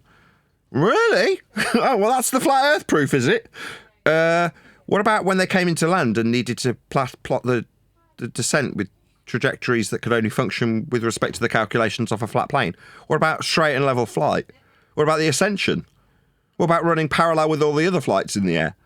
What about everything to do with anything flights have ever used in terms of their mechanical gyroscope? Everything about a flight proves Earth's measured flat. Any aspect of any flight that you look at, if it involves a measurement, it proves Earth's flat with it. So what do we look at? How it compares on a globe map. Yeah, it was always my number one go-to was the aeroplanes proof flat Earth. Always. That was my number one go-to. Yeah. And it was, and people tried to say I was wrong, and I know I wasn't wrong. Yeah, but they weren't. They were selling the routes. You know? They weren't discussing how Earth flies. Yeah. I mean, how planes fly on Earth. Yeah, no, yeah, that's right. And when they tried to put themselves up as pilots, I said, no, you are murdering the principle of flight when you speak. Sorry, not having that. You know what I mean? On certain servers, calling them, because they always seem to have an expert on hand whenever you're talking about it. And when we break it all down now, it turns out that you're not a pilot. You can't be, because the way you describe flight is murdering the principle of flight alone. No, talk get out about of here. flight. They got pilots. Talk about celestial navigation. They got sailors. Talk about space being fake. There's an astronaut on board. Yeah, there's always an expert. You see, yeah, you had that. What's his name? Stacy. What's his name? What's his name? About the astronaut's son. Yeah, Stacy Beach. Is it or whatever? Beach. Scott Beach. Scott Beach. Yeah, I've spoken to him loads of times. Yeah, but again, I dismantled him completely. There's nothing he said that could stick to the wall. Nothing. Yeah, he's the one that said to me, I think it was on Jim Pandas too, that no, that's the beginning of science. What Kiwi and you guys are talking about. Science has advanced now. It's advanced, huh? Yeah, I have heard him say that as well, and I had to just lay it there and said, no, it's pseudoscience that's advancing there, sir. Pseudoscience. Pseudoscience is hijacking. That's what it's not advancing. You're hijacking the scientific method because you want to promote your space. Actually, it is advancing because it's everyone believing in the moon landings and all that are carrying pseudoscience mentality. Even, what's his name? Carl Sagan was concerned, right? Because he said that the scientific method was being abandoned, right? And he said, and he was concerned about that. We're being bamboozled, he said. And when the bamboozle hits you, you don't want to talk about it. You know what I mean? And then he went on to say about if you carry a belief, you're carrying that's a mistake because you haven't validated it. Yeah, but he's a heliocentrist too, though, right? He stated that a belief without confirmation or validation is a mistake, and that's Carl Sagan. Yeah, but he's the heliocentrist, right? That's right. The thing is, he realized it though, didn't he? Because he doesn't have any scientific method at all, but he was still concerned. He said it in a sincere way. He didn't say it in any, he made sure we understood what he meant. And and then this is after he'd suffered a bout of cancer. He had his treatment and that. He was coming back, you know what I mean? And then he was telling some truths, basically. That's what he was doing. And that was one of them. So, pseudoscience was advancing. Carl Sagan was concerned. Just seems like he's pissing in our faces, frankly. An astronomer. You're saying, like, when we talk about planes and marine sextant compasses, all these things that we're saying are, related to Earth being flat, horizontal. The main thing really is all these have been designed with one thing in mind, which is sea level, which is the Earth. Exactly. And I know this. When I say this, I think it's really important. Not that we've missed it or anything, but it's actually the surface of the Earth, which is, has been the main cause of all the developments and how things operate and fly and get measured. It's because of the sea level that this has all happened. So that sea level is the main thing, I think. Yes, it is. But I got to deal with this. Carl Sagan was an American astronomer, planetary scientist, and science communicator who made significant contributions to space science. There you are. Space science, which is pseudoscience at the end of the day. There you are. So he's not a scientist. I never called him that. He was an astronomer. That was his field, astronomy. But like I said, towards the end of his life, he realized that pseudoscience was getting out of control. The scientific method was being abandoned, he said. He said it. He was concerned. Who's going to teach it, he was saying. Who's going to teach the next generation coming up? Yeah, who's going to teach it to him? Well, he knew. I mean, for the man to actually make that statement himself, you've got to give the man credit where credit is due.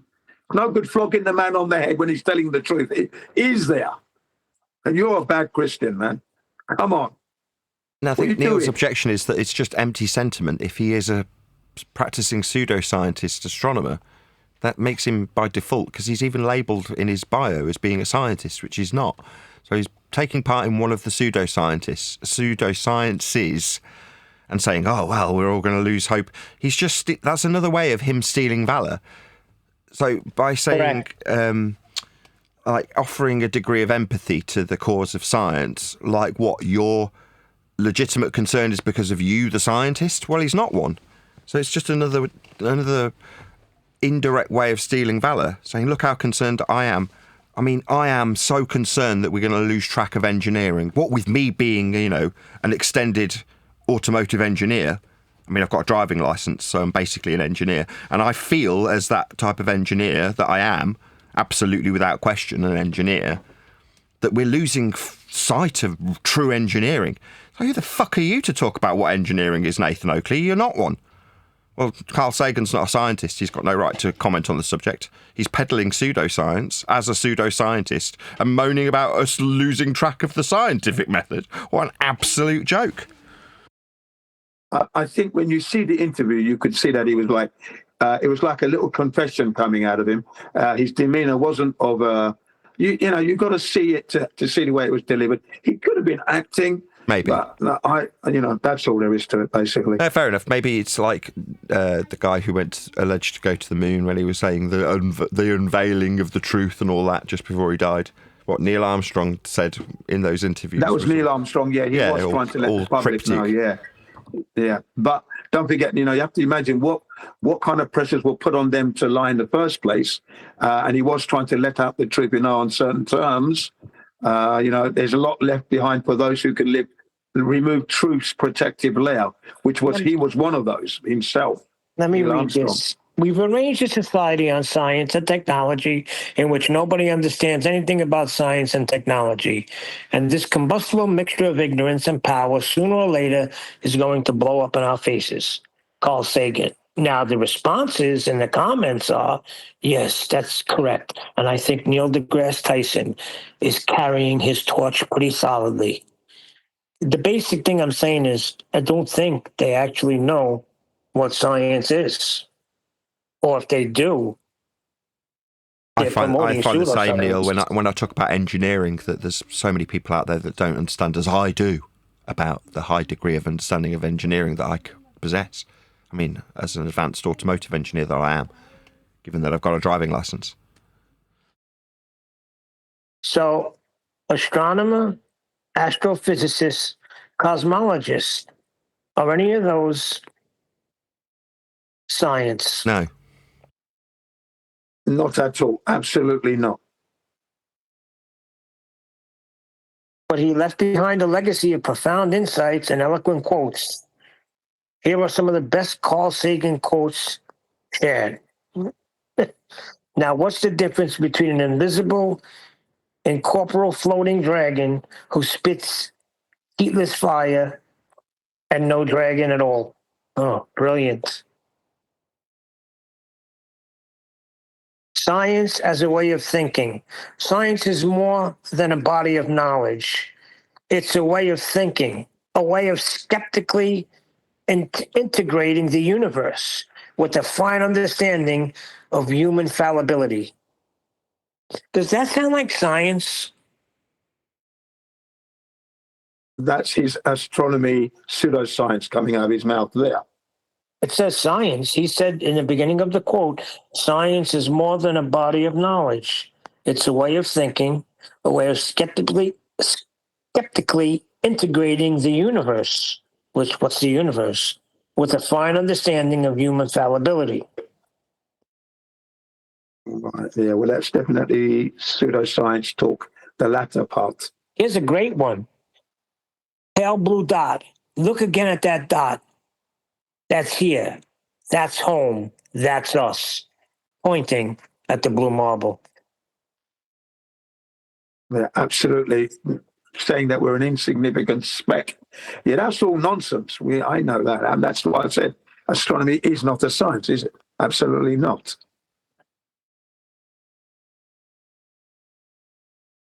Kepler's truth.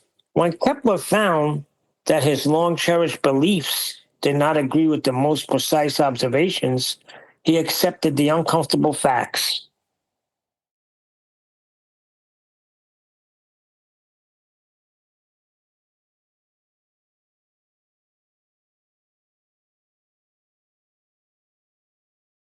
These quotes collectively showcase Carl Sagan's deep respect for science, his skepticism towards unproven beliefs, and his profound appreciation for the human place in the cosmos.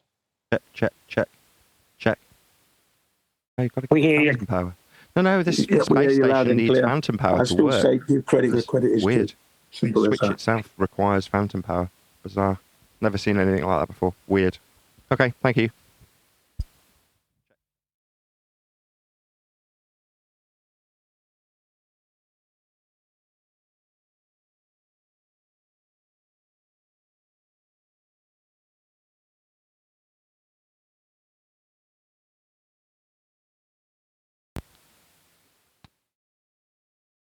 Yeah, that's weird. I've never seen a switch that needs power.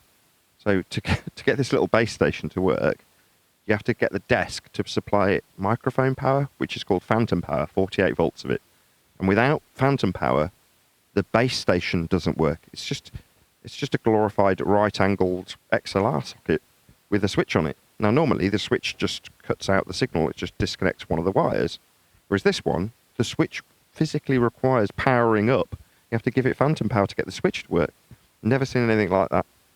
Bizarre.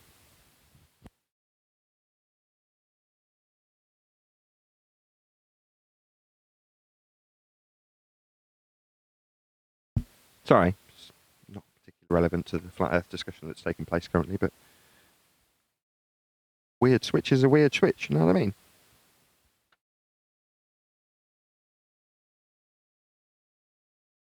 Kind of sounds like a DI box to me. Does a DI box need phantom power then? Yes and no. either phantom power or a battery. Oh yeah, this one's most of the base stations I've got a battery in it, but normally the battery is so that you can give the mic plugged into it phantom power, as opposed to the switch needing phantom power to work. It's just a switch. Anyway.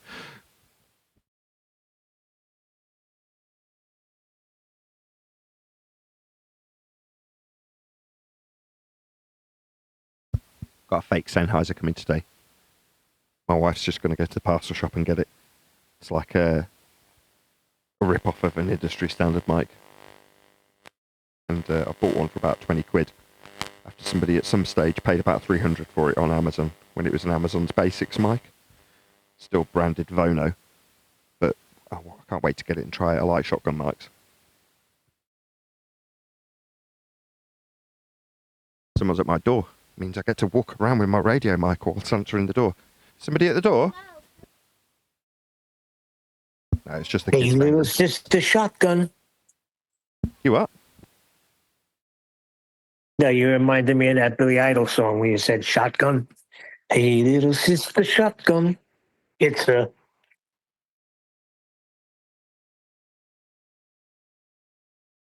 I'm hoping I can flog it, so I've got a customer on the hook already for it.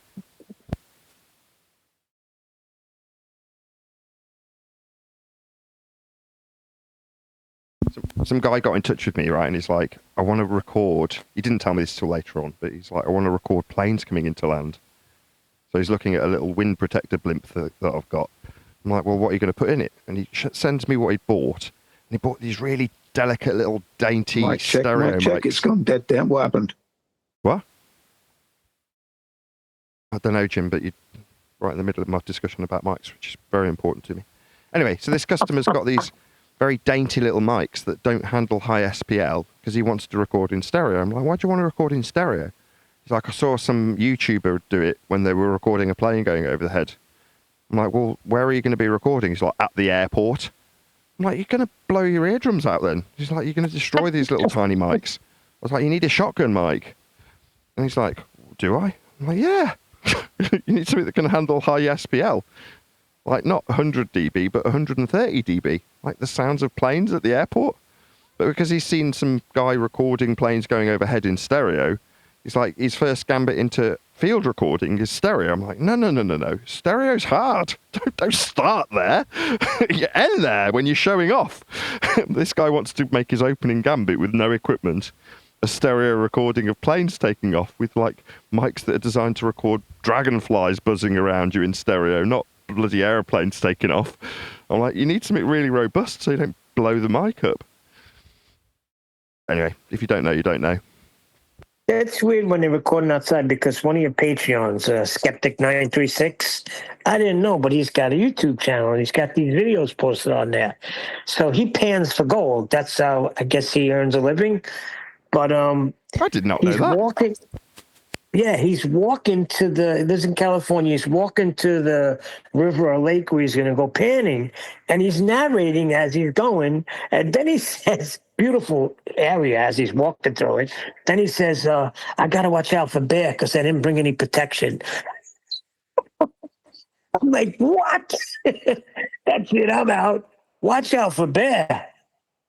Yeah, he's big outdoor stuff. So I've been looking at a lot of his videos he does.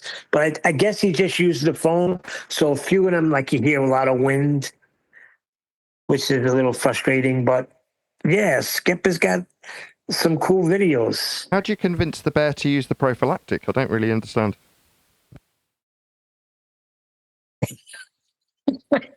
I guess he didn't have any bear spray. But look, listen, in the area of California he's in, they're not black bear, all right? You're talking some ferocious type brown grizzly bear. They will mangle you. I'm not going nowhere near, and I'm not even going with bear spray. Unless I have a freaking bazooka, I'm not going.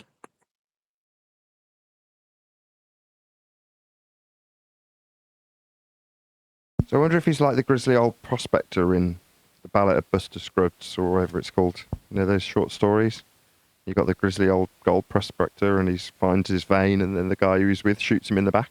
So he plays dead in the hole till he comes down. Never seen that? No. He's calling him a skunk or something. Though, man. I think he calls him a skunk. You lily-bellied skunk or something like that. He's like some grizzly old gold prospector. No, I don't think he's that. Like another one, he took a video of him on the boat, heading out, beautiful side of the horizon. I guess he was heading out to go fishing. But Skep's a good dude, man. He's one of your Patreon for years. Support you 100%, Nathan. I want to talk to him so I can hear him say, "There's gold in them there hills."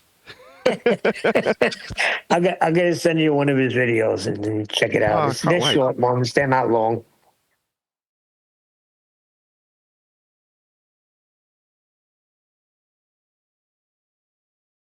Yeah, speaking of gold, I saw like an infomercial on the Shorts videos, and they're talking about this game-changing device for gold, for getting gold out of the soil. And they're going through it, and I'm like, I wonder what this is going to be. It's a freaking sluice. You're like, this is not a game changer.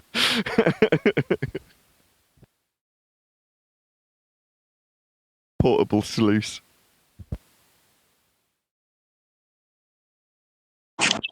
Oh, but this one is new and improved. But wait, there's more. More plastic. More to break. More to get annoyed at when you're out in the field, nowhere near home. The all-new Sluice Box 2000. Limited availability. Buy now. Operators are standing by.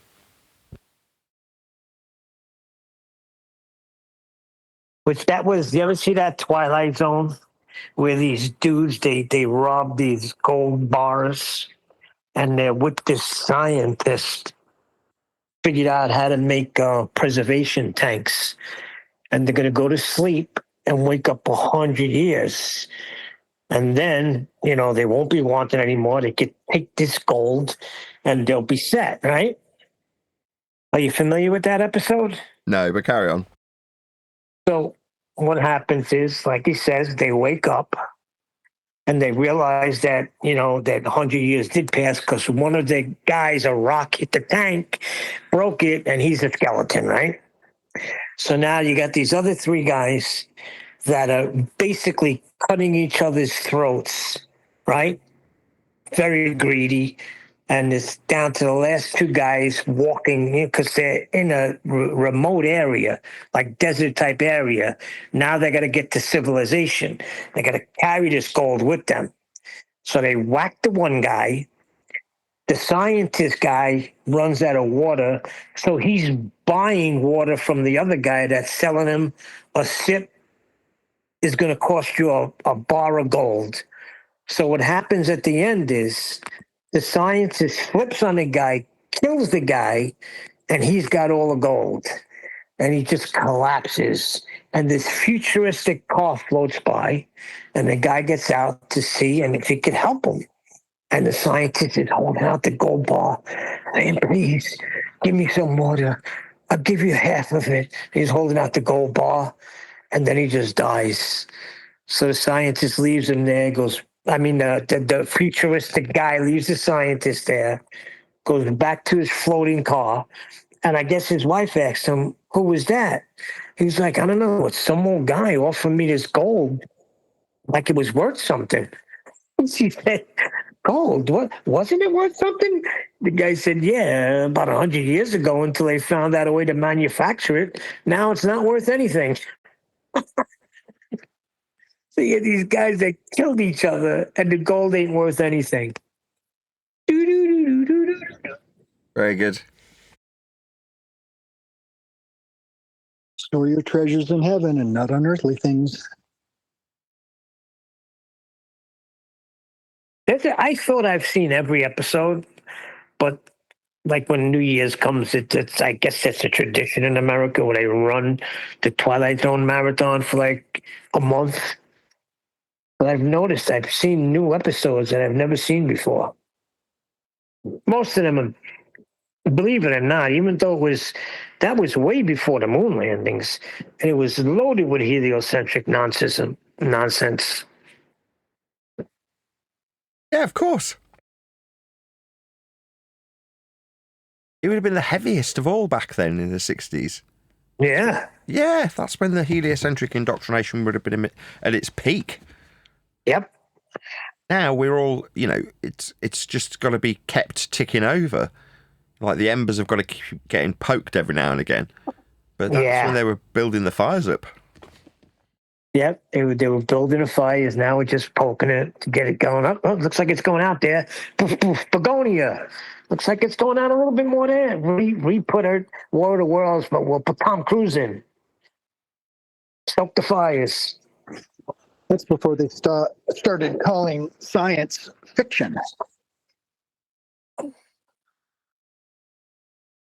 Yeah. Yeah, although with the substitution of the word pseudoscience, that's what Will Shatner got right when he was interviewed once, and they asked him what's the difference between science fiction and science. And he said nothing, without missing a beat. They're the same. Yeah. Now, he meant pseudoscience, but the sentiment is correct, right? What they call science, so in the context of his question, they are the same. Science, as we all know, is the scientific method. But them, in their context of their discussion, they're talking about what we get told is science. The Carl Sagan version of science, right? Exactly.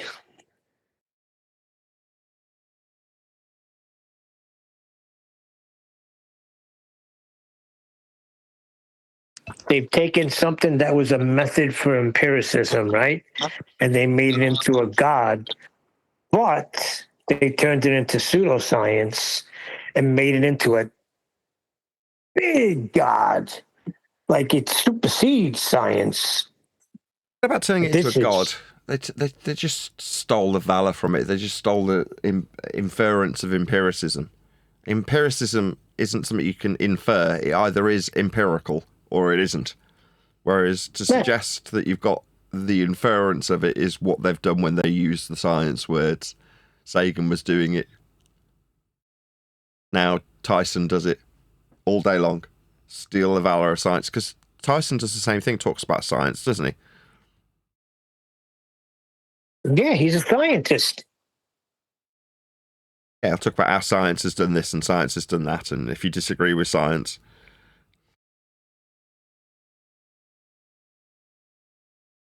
That's correct. And how they utilized it to what we talk about is, like you said, where we live, geography, right? That's taught in the science class, and it's taught that we're on a globe floating in space. When if they were really going to teach it properly, they would have taught it. They would have taught it in geography class, right?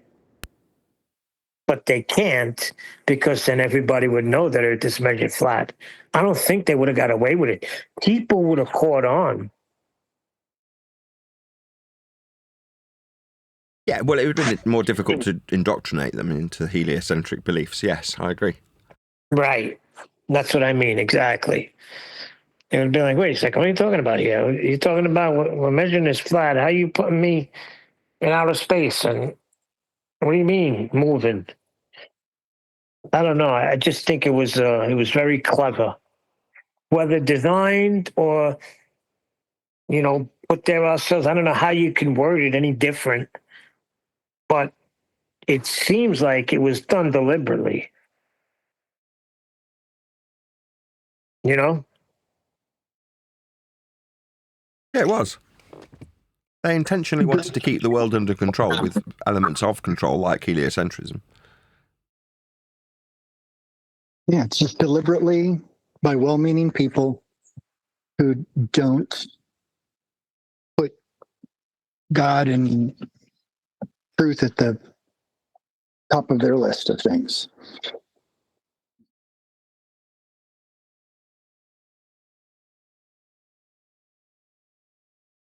So you think they meant Well, you think they meant well when they You mute Surf Daddy. Yeah, well, So you're saying they meant well when they were trying to figure out how to properly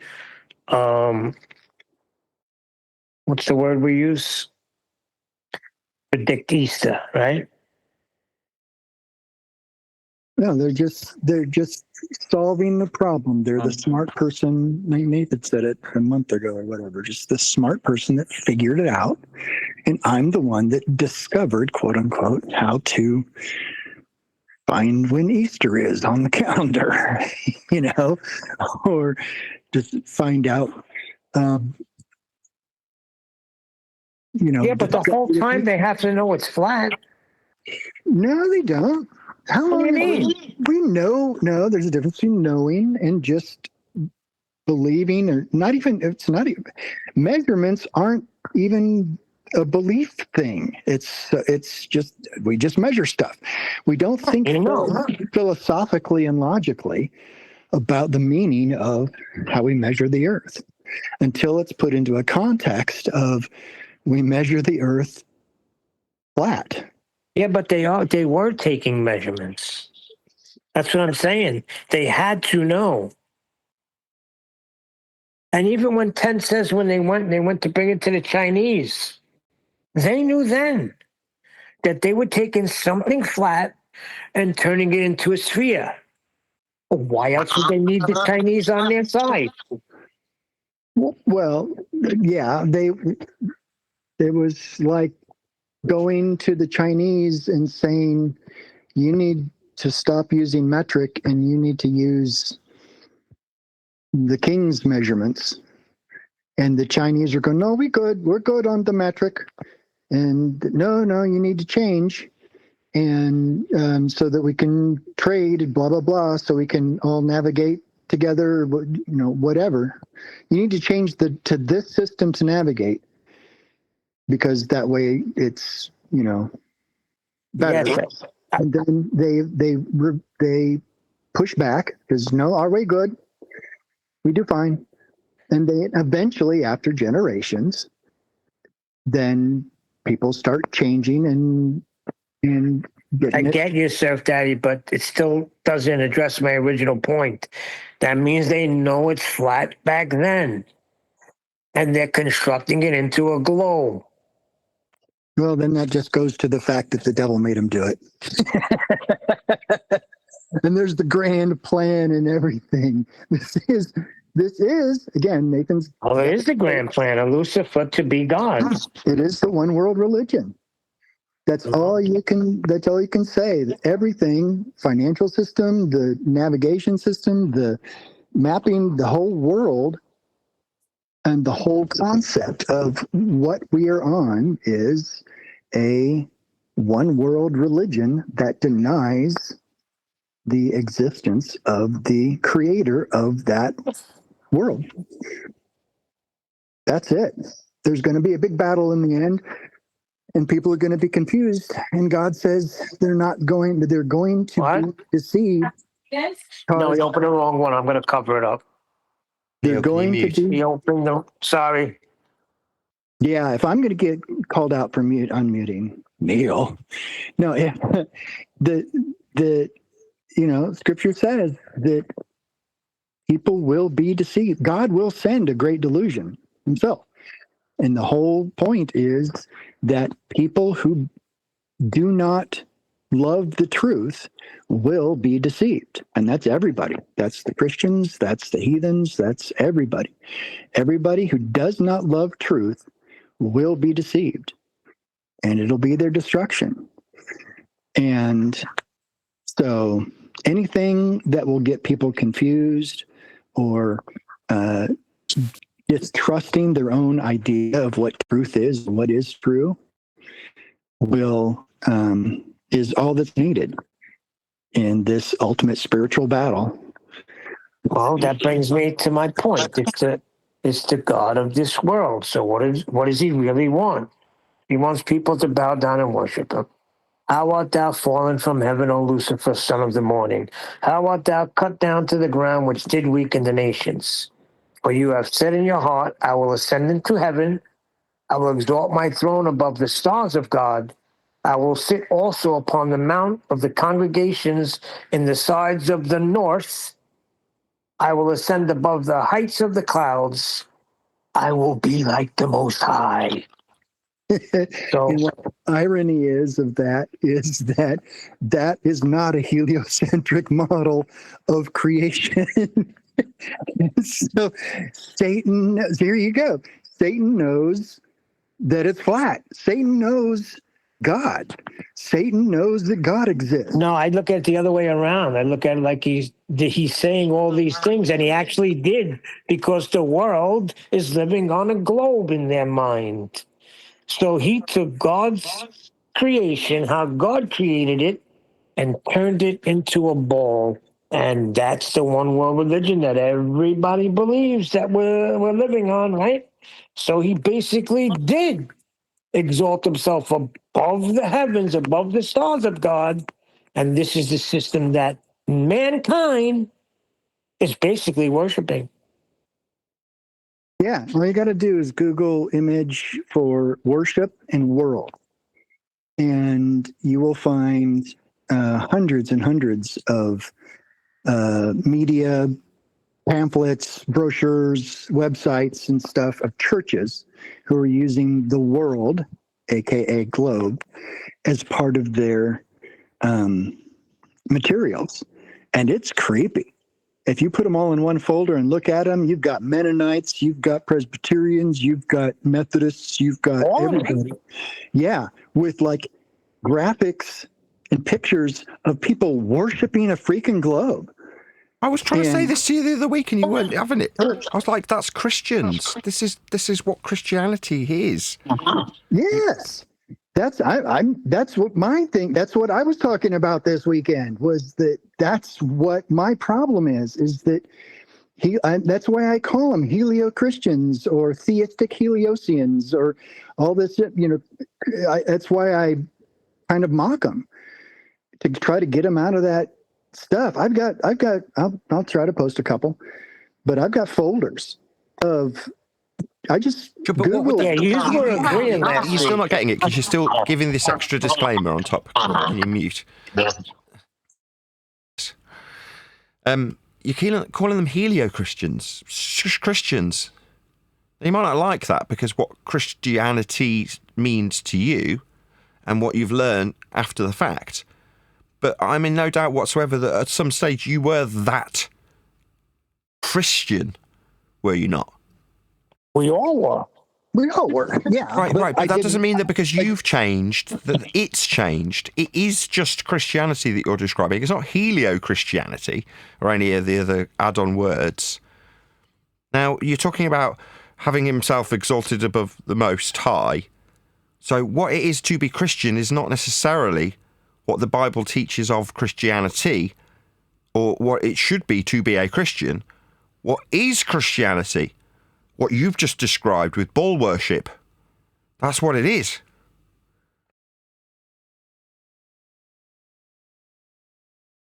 No, there's a disconnect somewhere.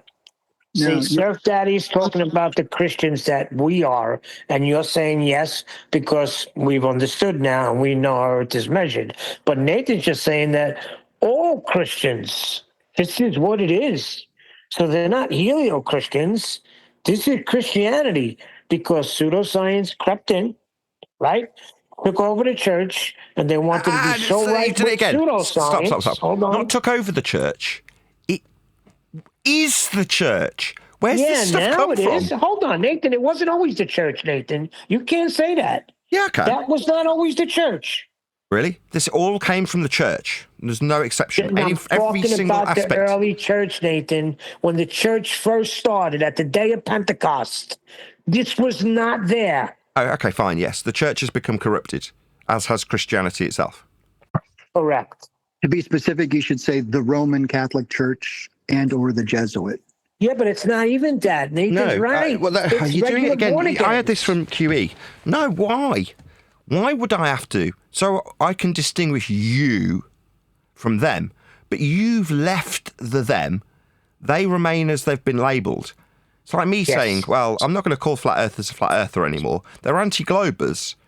Why? Well, because I want to distinguish myself from them. But that's a me problem. What they are is still flat earthers. That's what they are. Now, if you turn around and go, well, flat earth's corrupted with people who just argue about being on a globe, yeah, that's correct. Those flat earthers only ever argue about not being on a globe. Those flat earthers. And those Christians, full stop, or not, believe they're on a ball. That's where it came from. That's what the church is. That's what it is to be a Christian. Okay, hold on, Nathan. You're right. But we argued that you can't say it came from the church. It came from the Roman Catholic. Hold on, wait, let me finish. It did not come from Peter, James, and John. It came from the Roman Catholic Church.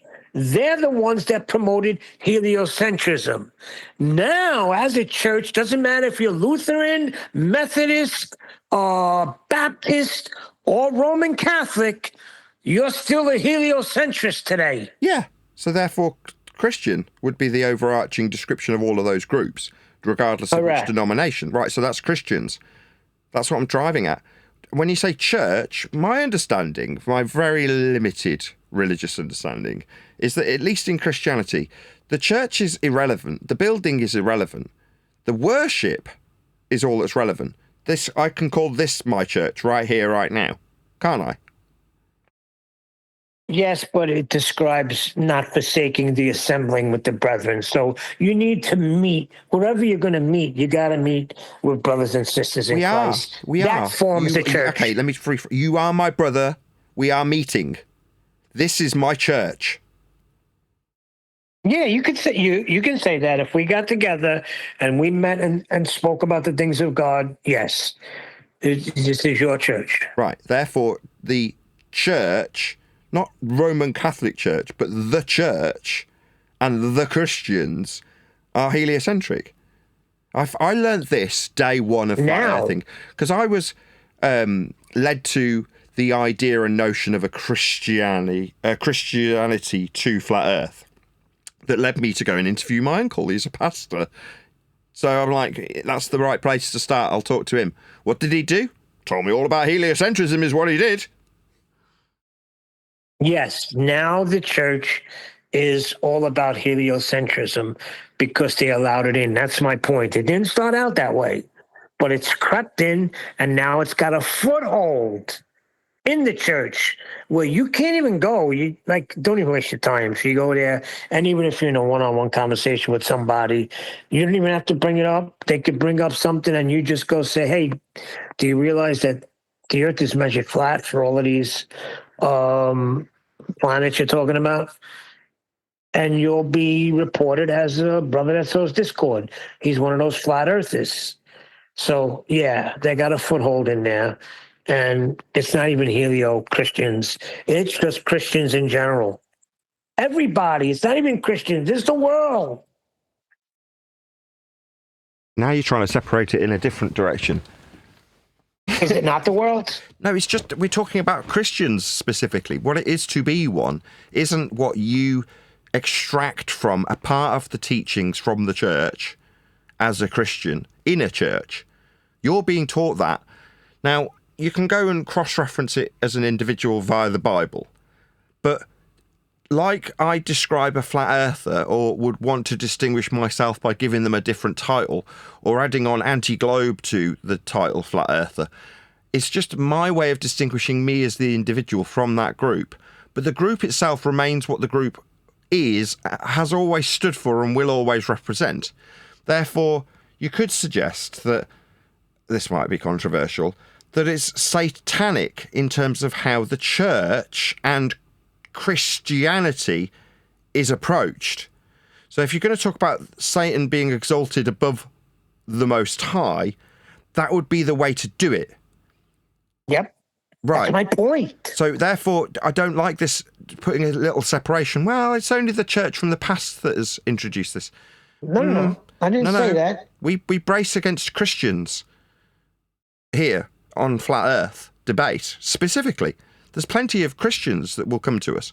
McToon, Duffy, just a couple of examples. These are what they would consider themselves in good esteem, or whatever you describe it, within the church. What did you describe the antithesis of that? You're somebody of causing discourse. What did you say you phrased it a particular way? If you come with Flat Earth, you're a brother that sows discord. A brother that sows discord, right? Well, your McToons and your Duffys would not be considered such. And the fact that they preach about being perfectly within their rights to lie, like, doesn't this all point in one direction in terms of the person that's actually getting the worship? The teachings, they're all asked about face, they're all inverted. So you suddenly stand back from Christianity as a whole, as much as it might offend people because of the word that's used. But that would be another intentional, an added bonus if you were Satan. Yeah, let's have them still call themselves Christians. Yeah. That's why it burns me up, Nathan, when I sit there and I hear pastors, and I used to do it myself. I used to be a street preacher, and I used to use all the heliocentrism, all of its grand illusion, and I used to bring glory to God with it. So now when I hear it, it makes me cringe because I know that's not what it is. And I know what it says in Isaiah chapter 14. And he successfully has got his foot in and exalted himself above the stars of heaven. And he is like the Most High, because now he has the world of Christianity worshiping heliocentrism. Yep. And what matters is not your understanding of the text of the Bible, when what's in your heart is an empty feeling of insignificance because you're a speck of dust on a planet flying around a ball, flying around the sun. That is what's in your heart. And it's in the hearts of all Christians. Every single one I've ever encountered. That's the root of it. Exactly. You could try and make it that God did all these things. It doesn't say it in the Bible. God specifically says what he created, right? He goes through it perfectly in Genesis. And but Satan got a foothold in, and he exalted himself above the heavens. And now you have a heliocentric system, and you have Christians bowing down to it. I don't care what you say. That's it. So you can say we're so in discord if we go in there and we try to tell people about it. But really, what does it mean? It's a person that gives his heart over to Christ, right? It's a person that accepts Christ and is born again. Well, if you're born again, then you're going to see with God's eyes. And I think there's a lot of stuff that we still have to touch on. Right in the beginning has to be touched on. Because if the beginning of God's word is being corrupted and we're put in a ball and it doesn't say that in the beginning of God's word, then that's what we got to focus on. Genesis. It reminds me of when it warns us that there will be these false teachings, and how but that's strictly of Christ, though. They'll call themselves like teachers to the tickling of the ears, and or the itching. You're taking that out of ears, context. and then they're going to turn away, and they're going to turn away from the truth. No, I know. I know they're talking about like the doctrine, the word, but it could be applied to even the way that through the church itself, they started pushing the false globe heliocentrism, and that became a false teaching, and it tickled the ears, and then they fell for it. But when it warned us against that. Yeah, well, this is what I'm saying. If people have their ears closed to it, it's a problem. I mean, this is what and man was setting out to do with Paula, right? They were trying to get into the churches, right? But I think they had some newsletters. I got to find out exactly what they had. That's not happening anymore, though. But I think it is important. I think it's very important for the church to come to a realization of what is, first of all, and what is not science. That way they can't be fooled.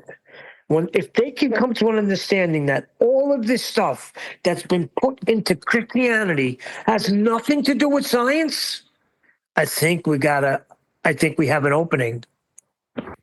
I think that opening is only going to happen when you've got access to, and you reach out to individual normie people. What I'm running up against with and I'm just toying with it because I don't expect anything to happen, but taking on people like Faulkner and Lyle and Ken Ham and... Well, Surf Daddy, look what happened. We got a bad name right at the beginning. We got a bad name right at the beginning, right? A flat earth is coming in and pushing this flat earth. So they labeled us and gave us a bad name right at the beginning. Right. I'm just saying that trying to reach those people that are leaders or current leaders now is not the way that a revival is going to happen. A revival happens not because of the personality of the big name. It happens because God moves amongst the people and they act accordingly, according to the Holy Spirit. And then things start happening. But I'm not talking about revival. That's something totally different. I'm talking about revisiting the scriptures. I'm not talking about revival. That would be great when people come to revival and the saving knowledge of Jesus Christ and turn from their sin. That would be even better. But if they're going to be taught heliocentrism from that point on, then is it better? The Word of God needs to be revisited from Genesis on. But as we agreed, Bible studies are for Bible believers.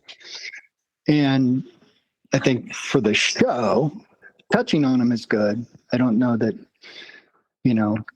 revisiting to the point of doing a Bible study, quote unquote. No, I'm not talking about that. I'm saying in general, us as individuals, as Christians, as a Christian, I feel it's important that somehow this gets across church by church.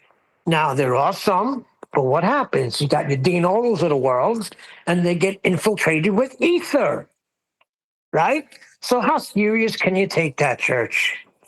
Right? So you're telling them that this is pseudoscience, so you don't have to yield to it. You don't have to bend your knee to it to fit in with the world because science proves things, right? It has validity, and you want the Bible to have validity when it is the only valid thing, right? Isn't that uncanny?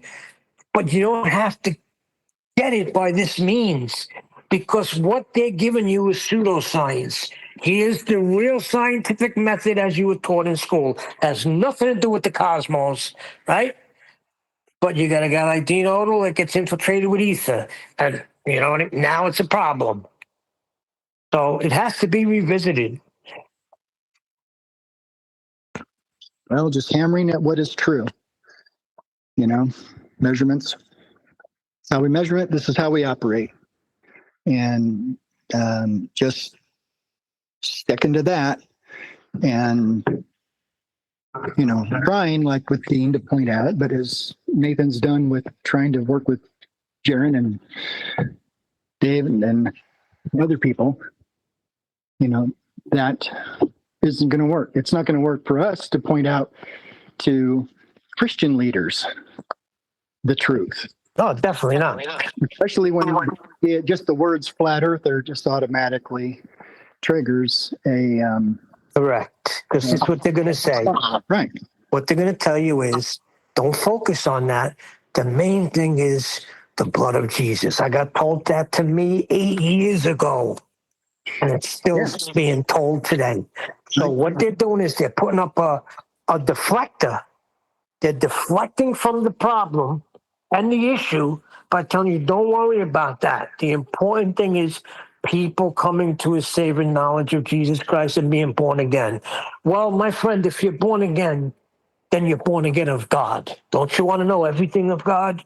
Well, let's start in Genesis right here and take them through it, word by word, scripture by scripture, paragraph by paragraph, verse by verse, however you want to call it.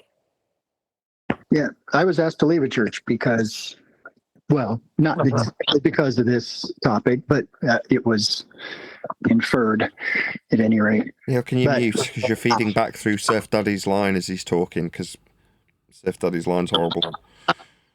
Thank you. I pride myself on my whole line. Fine, it's just if anybody else talks while your line's open, it's suddenly unlistenable. Who else is... Are we good? Now you are. Go ahead. Okay. All right. Well, I don't know, I lost track. Darn it. They kick you out because they're uncomfortable not knowing about things like the firmament and what that is and what that means. And it does go against their ingrained bias for what they think about creation. They just don't want to think about it. But come down to saying, if you don't believe the firmament is true, you don't even talk about what it is, how big it is, whether it's made out of ether or not, all that stuff. If the firmament is true, then the Bible's true. If you don't think the firmament is true, exists, then, or is a metaphor for something, then everything in the scripture can be a metaphor. So the blood of Jesus is meaningless if you think the blood of Jesus is meaningless if the firmament is meaningless.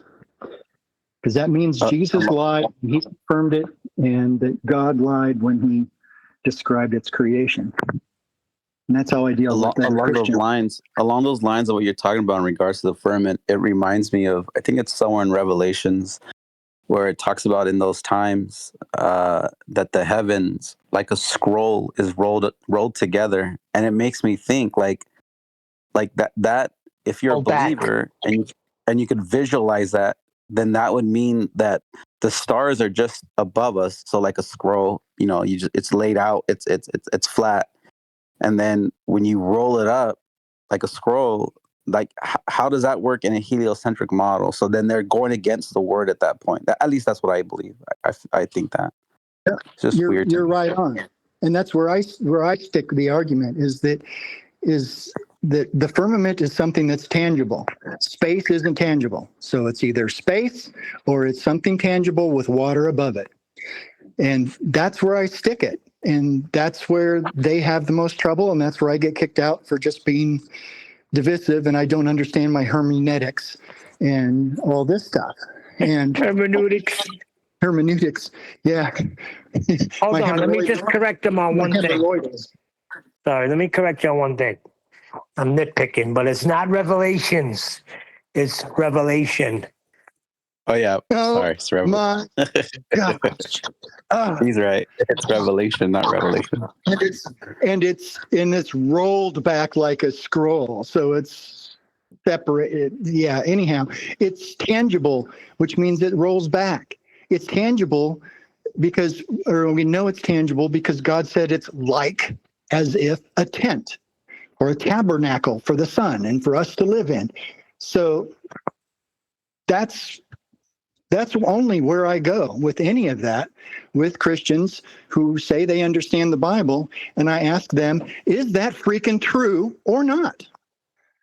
It's all about truth. And whether that's true about the firmament that he created and it's in the Bible, then it's true. You got to believe it. If it's not true, then we could say that everything about the Bible is subject to our little truth test, and the blood of Jesus is worthless, and God's word is worthless. So that's what's uncomfortable for Christians who are still in the heliocentric mindset or worldview. And God says that they will be destroyed for lack of knowledge. Also, their lack of not for rejecting the truth. They did not love the truth, and therefore they'll be deceived. Well, how about this? Like, if we continue to go the way we're going, normies doing normal things, measuring Earth's flat, perhaps there could be another introduction to guys like Kent Hovind, who has a lot of influence, and Danny Faulkner, which it seems impossible because I know the way, we've brought this to Danny and he's totally ignored it, right? Because you hear him on other servers talking about his nonsense, like he doesn't even pay attention to what measurements are. But there's got to be a way to revisit this for some of these people that have a larger audience, right? Yeah, I know that Eric Hovind, Ken Hovind's son, is big into presuppositional apologetics. It was Eric Hovind that was working with Cy Ten Brudenkate on that video I wanted you to watch, Neil. And it was presuppositional apologetics that brought me ear deep into biblical cosmology. And the presuppositional apologetics basically says it's that our ability to know things can only come from God. And knowledge, wisdom comes from God alone. And he gave us that knowledge when he created us, general knowledge. And then there's special knowledge or revelation, general revelation and special revelation. Everybody knows that God exists. Okay, it's just the people that say they're atheists, they're denying the truth that God exists in unrighteousness. And that's, in a nutshell, what presuppositional apologetics is. When you're just trying to convert atheists or people who think they're atheists to show them that they know nothing without God and that they take God's laws, God's moral laws, and use them for themselves. This is why it's hilarious that it ties into flat earth, is that atheists take God's moral laws. You know, it's wrong everyone knows it's wrong to murder, right? Atheists don't have a basis for knowledge of why murder is absolutely wrong. Yeah. You just gave me an idea, Surf Daddy. That's it. I'm starting a YouTube channel, and it's going to be called The Plain Truth. God, please mute when someone else is talking. It's really, really horrendous. Well, I think he might be on something where it makes it hard for him to get to the mute button. So what I have to do is be a little more patient and maybe say, Surf Daddy, mute before I begin to speak. But if we could do that, and I'm going to start a YouTube channel. I'm going to call it The Plain Truth. And that's going to be my appeal.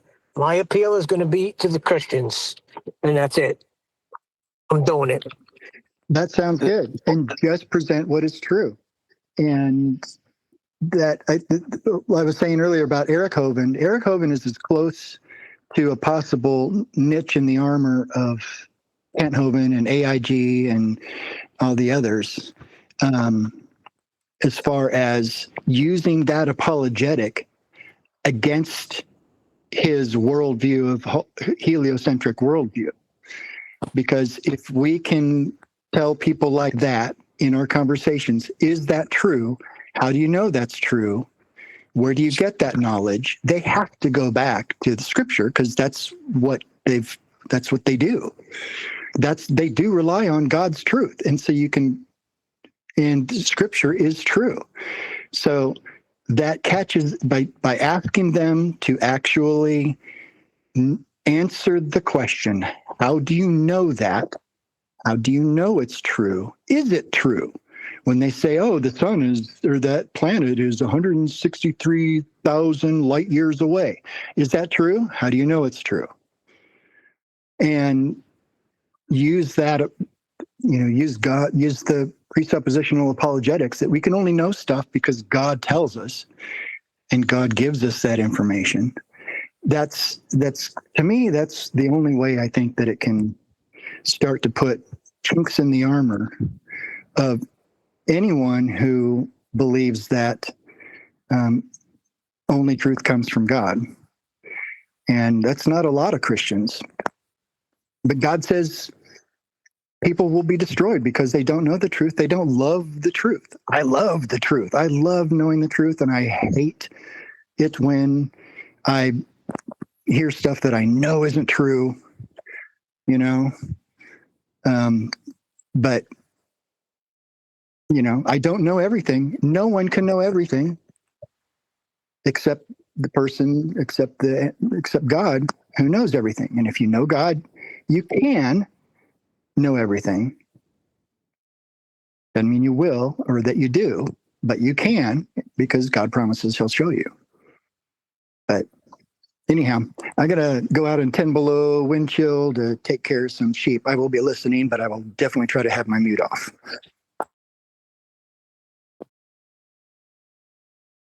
I'm reminded about even like that video, that 3-second video that I posted earlier from the movie.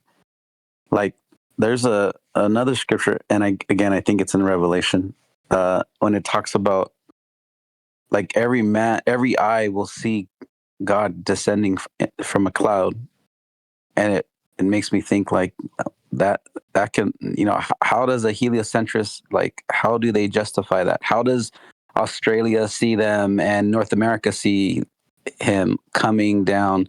But it makes sense in regards to that movie clip. Like, if God, Earth is his footstool, and if he's like that, like Emma Stone was in the movie, looking down at it and then popped it, like, that makes sense that it would just be a flat plane overlooking, like the entirety of the earth from God's point of view. But that scripture aligns with that, just even logically, because you can't say, oh, God's descended from the cloud and every eye will see him. Well, but like, how does that work on a ball? Like, only some of them, wherever he comes from, only that side of the earth will see him at that time, because they can't see him on the other side. They're blocked. But anyways, I just think about that.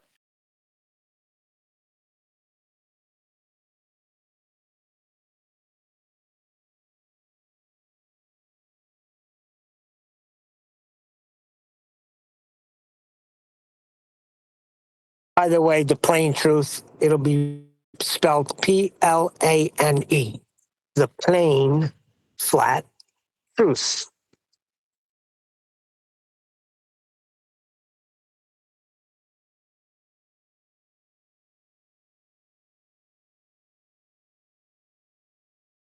I thought there was already a YouTube called that, The Plain Truth, ran by that one guy. Don't burst my bubble.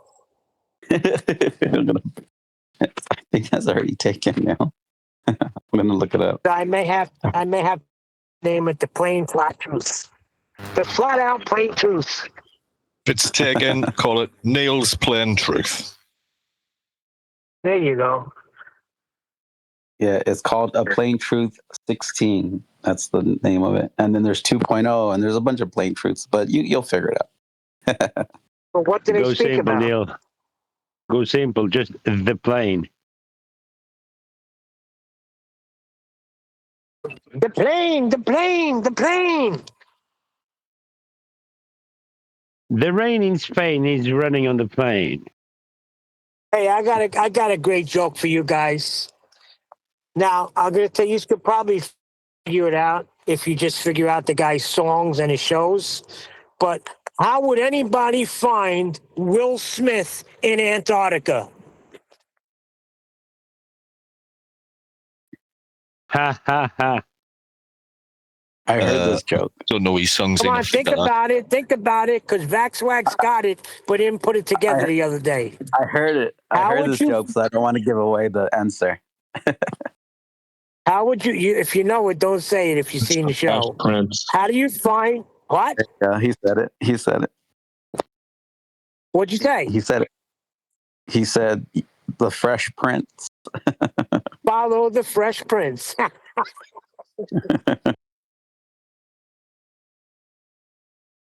I saw that video of him saying that the other day. But isn't that funny how he's going to go from one pole to the other, and he's standing there, and the guy tells him, you're at the bottom of the globe right now, as he's showing him a flat map. All right. When does that come out? I don't know. I seen the first episode the other day, but I don't know when it came out. But I think you could stream it on Hulu and Disney. But he's showing him the flat map and telling him he's at the bottom of the globe. Have you guys heard the latest warning from NASA? They give a date. I don't remember the date, but it's coming soon. The Earth is going to lose gravity for 7 seconds. Wow. So things will float for 7 seconds, and then when everything comes back again, whatever is up needs to come down. So lots of chaos. That's So wait gotta a be like second. a made up social media troll, like just a absolute lie, because they're saying there's going to be a 93% fatality rate because of it. Like there's all of these people are going to die because everyone's going to go up and then fall to their death, and it's just Fear mongering. Yeah. We need to be in fear. Is it November? In November, right? November 20 something. I forgot. I think it's in November. It's going to happen. They said right before Thanksgiving. That's got to be a troll. That's spreading like wildfire. People are doing videos on it left and right. That's having its desired effect then? Yeah. Yeah, my son was just telling me that there's an Artemis thing that's going to happen soon. Yeah, next week, no? Yeah. So they're saying something that they're doing there. We're going to lose gravity for 7 seconds. I'm telling you right now, if I'm walking down a block and I float, I'm out of here.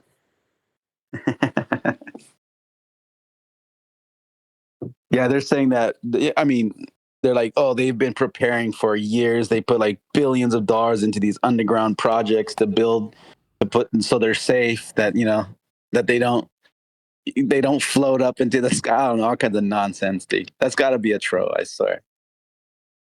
Haven't they been saying that the poles are going to flip for the last God knows how long? And that it might stop. The world will stop spinning. It's all bullshit. All the things that they want you to believe in, they say might stop working. So it's just like this reverse psychology where it obviously exists because we're describing how things would occur if it didn't exist.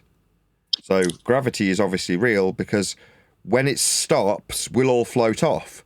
It's all just designed to reaffirm your belief in a non-force force that you can think of as a force that's stopping you from floating away. So wait, if it stops spinning, my question is, when did it start? Didn't, but that's the point. So do you believe that it does? The only problem is that there is no up on the sphere. Yeah, so that's a good one. So what you're describing is floating perpendicular to a plane of reference. That's up. That vector is only possible on a flat Earth, but you believe that the spherical world will stop spinning, so you can give a flat Earth description of moving up. It's all nonsense. Nathan, if you're walking your child to school and you all start floating, it's going to bug you out. Well, you don't take your kids homeschool, so, well, anything. If you're just taking them out to play, and all three of you guys start floating, and you come home and Paul is floating on the ceiling, it's going to be a problem, no? Most days I get home. Women will be happy for 7 seconds. They will lose weight.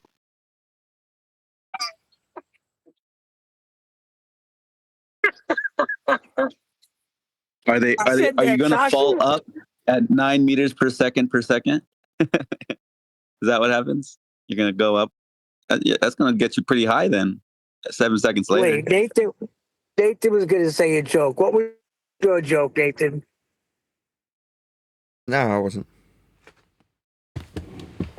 When I said you're going to come home and find Paula floating on a ceiling, you were going to say something. That's how she's always appearing to me when I get home. She's floating on the ceiling. Would be like the Lost Boys, right? Right. When he doesn't realize he's a vampire, he wakes up kissing the ceiling.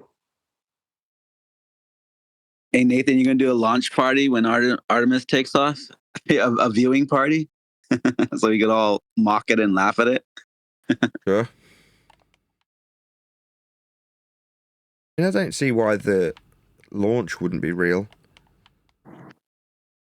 Yeah, well, apparently they're saying, I mean, they said it last time and they failed miserably. But apparently, again, they're saying that they will have it recorded this time. Again, they said that last time. And you'll watch the whole trip then. So, oh wow, so we're gonna see them go the whole distance this time, they said. Again, It's they not said it going to last be time one and they lied. constant angle, though, is it? It's going to be cut many, many times. It's a psychopathic technique called future faking. So, for the people who want to believe this stuff, right, you've only got to tell them that you will be, future tense, doing it. Yeah? It's like the guy who says, of course we'll get married this time next year. That person, in hearing that for the few moments that they want to believe that's true, are all excited. Well, for the person with narcissistic intentions, that's all they need. They need the person to be happy for a few moments. Once they've achieved that, well, they don't have to actually marry that person then, do they? They've already, given them the happiness. They've had their happiness. They got it when they were being told that they'd get married next year. So the expensive wedding isn't necessary. They had the joy already, didn't they? Well, just like we're still waiting for 3 years now from the other Artemis mission that they said that they had the 24/7 recording of it. We're still waiting for it 3 years later. We're that naive woman that thought we were going to get married. Yeah, you've got it. Now, what we're waiting for now is the documentaries are coming out. I did hear that. The Antarctic documentaries. The Flat Earth is Dead. I think that's what they said it's going to be titled. I'm not sure about that. This is what I've heard. Again, you don't need to actually produce the documentary. For all the people who wanted to, have a documentary come out about how Flat Earth's dead, you just tell them that there is going to be, future tense, a documentary about how Flat Earth is dead. And in that moment, the person who needs to hear that has heard it, haven't they? It doesn't matter. Yeah, Will that Duffy did that for them. Don't have to do anything. It's just, that's how psychopaths operate. Future faking, it's called. Will Duffy did that too. He said that his final experiment was going to end Flat Earth. Yeah. That's what he said. Yeah, 20 years ago, or around 20 years ago, Al Gore came out as well with the climate change, and the pole's going to melt, and the sea level is going to rise. Well, 20 years later, it's still here. Nothing of that happened. And they'll kick the can more and more because we need to pay the taxes for the climate change. No. He broke out it wrong. It was 20 years ago today, Sergeant Pepper taught the band to play. They had to take down the signs that said these icebergs will not exist anymore. They had to take down the signs because they're still there all these years later. And don't forget, on the launch of Sergeant Pepper, it is the new Paul McCartney named William Campbell. Retard. Yeah, I used to fight with people on this channel all the time in chat because they were telling me I was an idiot. Paul McCartney died in 1966. It wasn't until Nathan with the vein guy. Nathan, what'd that guy do? What's the name of that vein? Wings of Pegasus. So what he did was he showed the varicose system. I don't know how to pronounce it, but the venous system. There we go. Of Paul McCartney, and they showed him from the early 60s all the way through to the present, and they show him holding the bass, so he's obviously got a little bit of strain in his arm, enough for his veins to pop out. You can study them, and it's like a fingerprint. You can just show that it's the exact same person really easily. Yeah, I wish I would have had that back then. I was called an idiot, a moron, you can't see. I'd be like, you're telling me that the new Paul was better than the old Paul? There's no way I believe that. But I heard about that years ago. In like the early 80s, they had shows on it on the radio. You could get the albums and you could put a mirror against the bass drum in Sgt. Pepper, and it has a clue written in there. I just think they were clever. They knew how to sell records well after they broke up. Because idiots that believe in these conspiracies are going to be buying them just to find the clues.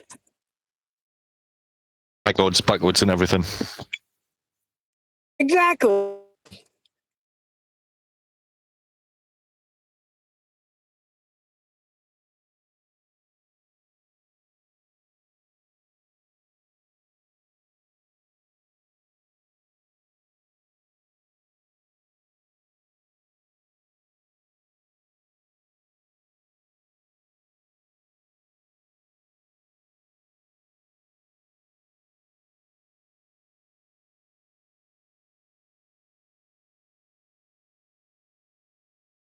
Yes.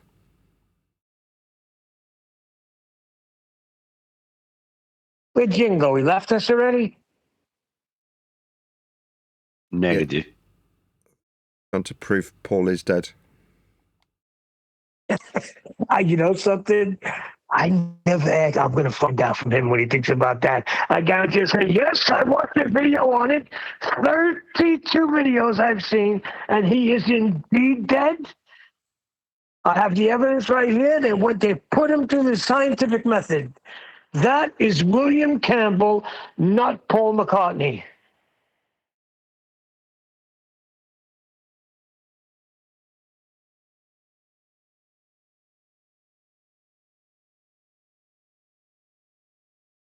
There's a video called Musicians for Paul is Dead Truth. Well, if it was today, you would say, well, that's just the AI. Just blame it on AI. All the information now that if you want to reveal something extraordinary to someone else, they'll say, oh, they won't believe it. They'll discard it straight away, saying it's AI. Oh, so you're saying that vein that Paul is playing his bass with, that's pronounced because, it's a struggle playing the bass. It's not easy. It was AI induced. So that's really not Paul McCartney's vein bulging out. It's AI. I got it. Well, if it was nowadays, yes.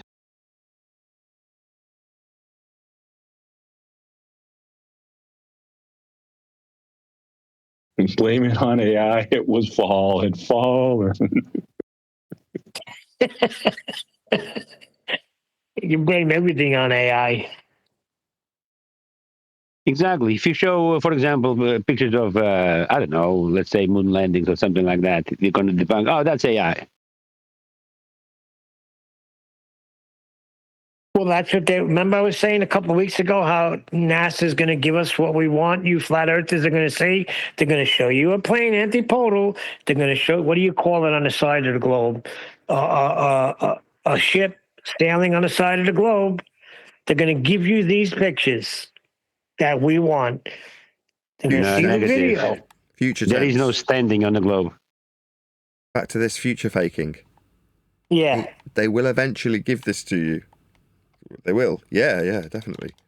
All right. Okay. I could give you it now. Just take a photo of a ship and turn it 90 degree. Oh, that's what my son said. He said they're not going to believe it because of AI and everybody's going to think that's why NASA is not going to do it because you guys will just say it's fake. No, we'll just say I can't have gas fish without containment. And the region you're saying you're filming this from does not exist.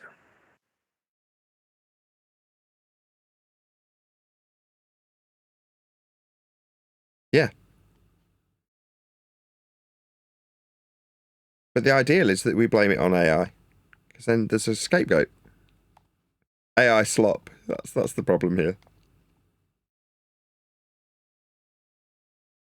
Not to bring his name up, but didn't QE say that's his main proof? Seeing a plane flying antipodal? Proof of what? His main proof that it's not a globe. He wants to see a plane flying antipodal. Show him this. I remember it was a few months ago he was saying it.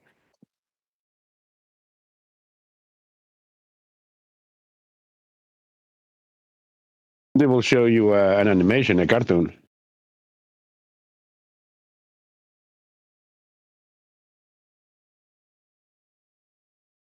Well, I never liked those depictions because they have this huge plane on this ball. Come on, if it is the way they say it, the size it is, at least be fair. Show a little dot, not this freaking huge plane. That's the same size as the supposed globe.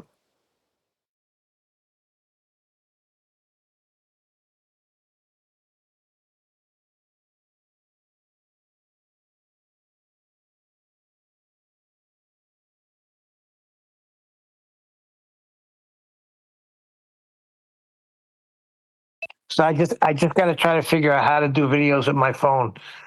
I get there, I get on it, I'm lost. I was trying to do it the other day, and I couldn't figure it out for the life of me.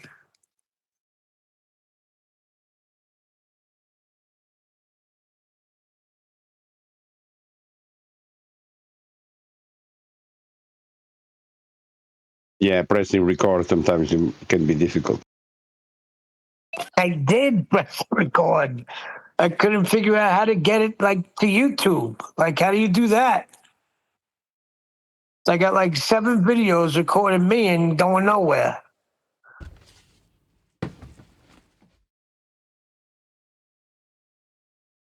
Look what I made.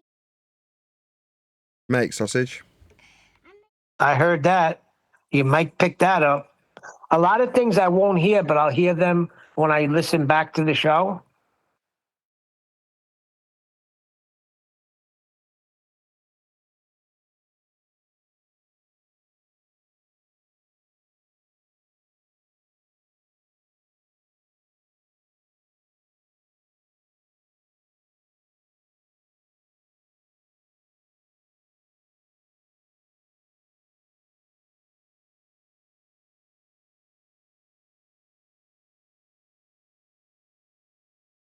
Nathan.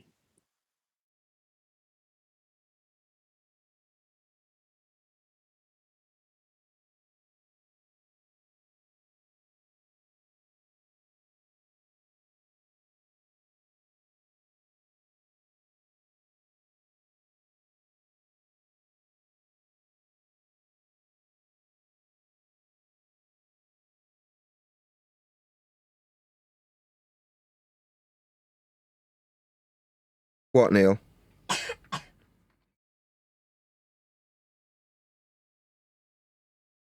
Did you have any ideas for like Friday doing what we did, or was that just a one-off? How do you mean, one-off? Like it was just at one time, or are you interested in like going to another server on Fridays, or maybe every other Friday, or once a month, or just do it randomly whenever you decide? Whenever. Because I think that was pretty cool. It was laid back, you were relaxed, nobody got to you, and the measurements got out there throughout that whole server.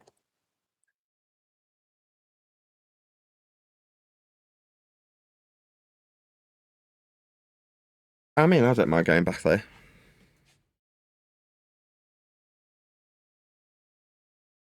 I'd like to find out what was going on when we left. Was anybody there? And what happened when we left? I know they were spazzing out of control. Like I could pretty much predict that. And what is there? Global debates or something like that. Yeah, worldwide debate, Riggs. That's We the one, went to worldwide Riggs on debate. Friday.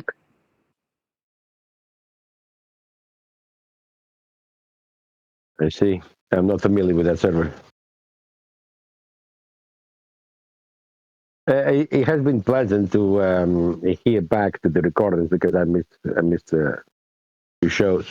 I've popped in every now and again, but you know, it's working, and I only have the chance during my break hour to come in. It's been pleasant to listen back to your exploration of the servers. Yeah, very good. Take my hat off. Yeah, Nathan was Neo when the bullets are coming at him. Oh, that's wonderful. And then he explained to them how it's all derived from a flat Earth. Yeah, but they use Haversine. Oh, that's wonderful. Yeah, use Haversine after the fact. It was either wonderful or lovely. I got to listen back. I think he might have used both of them terms. But I was cracking up. They would come with this, what they thought was devastating proof, and Nathan would just go, oh, that's lovely. I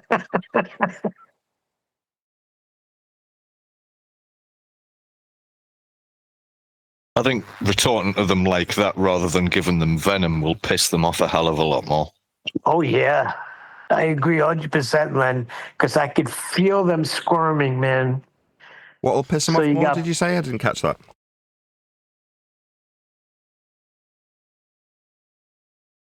Neil was saying you were just being like pleasant and polite, saying, oh, wonderful or lovely and stuff like that.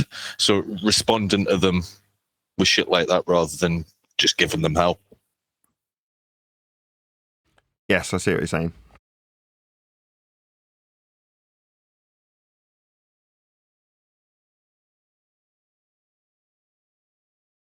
I mean, if you look at it right from the very beginning, Buck comes in talking about your sex life, right?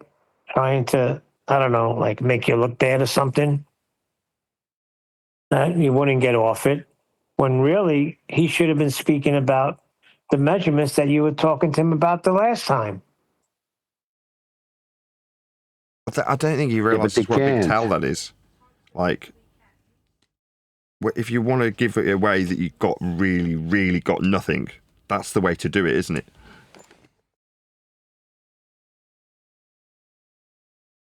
They can't have a serious conversation because no matter what they're going to say, they're going to use the horizontal plane of reference to start with. No matter which argument they're going to come with. They just need to flap the gums and that's it.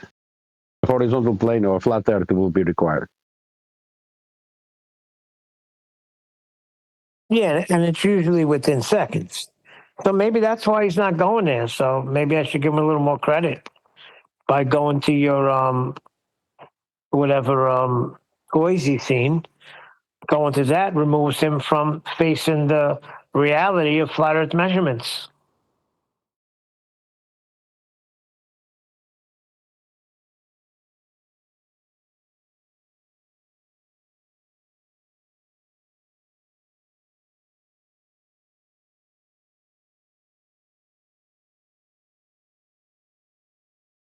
But he did eventually go there when he was talking about how these surveyings have been well documented and they're there to be peer reviewed.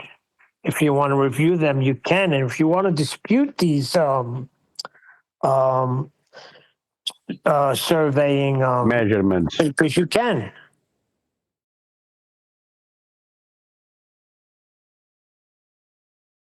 There's no debate to measurements. It's just reality. Well, you can go and you can question them and ask them how they got these measurements. And they'll tell you that, they use Haversine.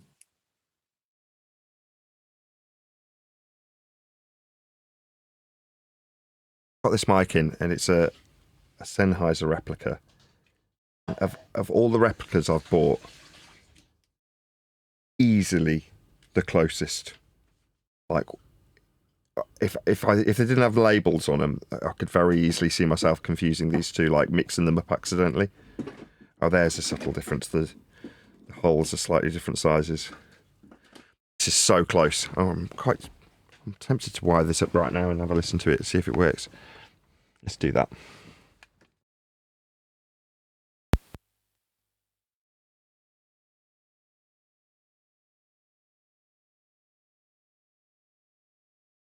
Check. Can you hear me okay? That's hot. Give us a nice long sentence. Welcome to Flat Earth Debate, Uncut and After Show. I'm your host, Nathan Oakley, and if you are new to this channel, or you've not done so already, it's a hot mic.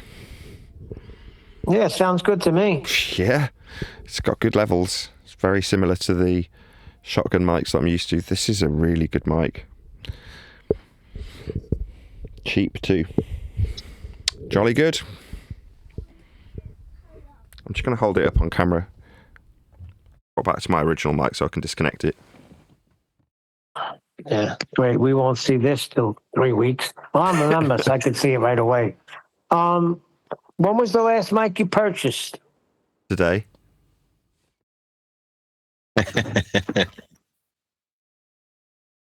You might go through some withdrawal, or you might slip back and purchase one that you just can't not purchase. It's going to be a little battle, but you'll overcome, Nathan. I think I'll be all right.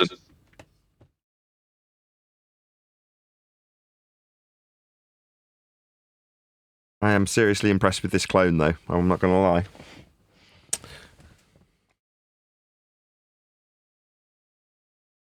Are you saying clone centers don't exist? No, that's not what I'm saying at all.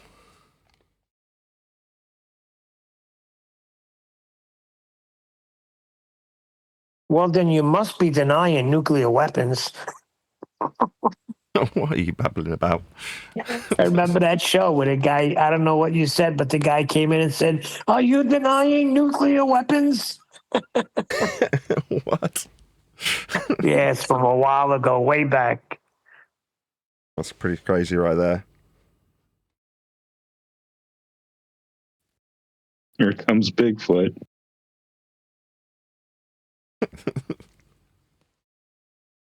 Well, yeah, Bigfoot does exist, and, we have proof. What's her name?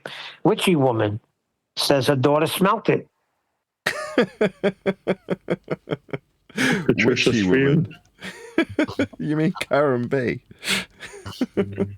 Yeah, witchy woman. Witchy woman.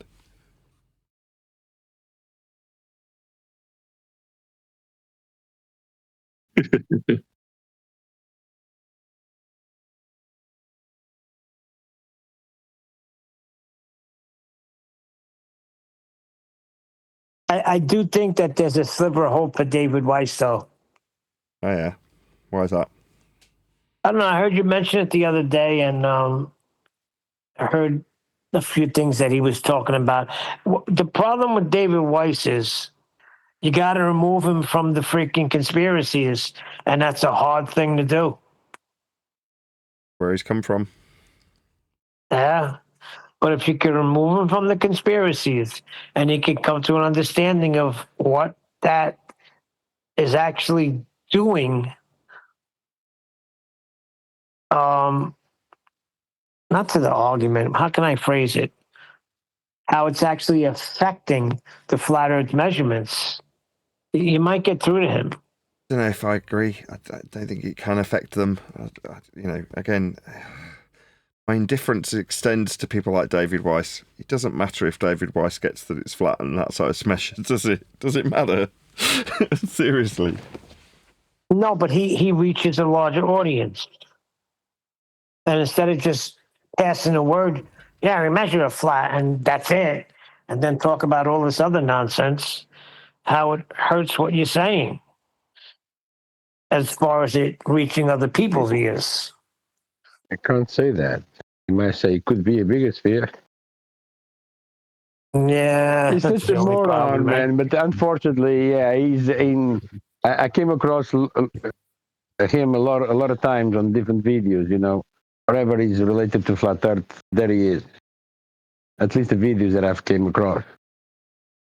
He's a very bad representative of the flat Earth, I must say. Very bad. Just with Weiss, once a weasel, always a weasel. Yeah, and I think he does. He sounds like a profit very beginner. much from flat Earth, so he's not going to stop pushing what he's pushing. Because I think, on the other hand, he does benefit financially. I think he does well with this whole how he's promoted flat Earth. So he's not going to change. Exactly. He sounds like a beginner, and this is what these people want. They wanted the argument to last. They wanted to be an argument, to be a killer of an argument. No, because tomorrow you need him come again. We've got Mark Sargent for the newbies. Well, that's a face I haven't seen or heard for a long time. Well, when Nathan's book comes out, I'm sure Nathan's going to reach out. Mark will have him on, and we'll hear Nathan Oakley promoting the book. All roads lead to flat Earth. We'll gain some traction. It'll pump some life back into this subject that's gone stale. Really? You're going to say something silly like we can prove flat Earth scientifically?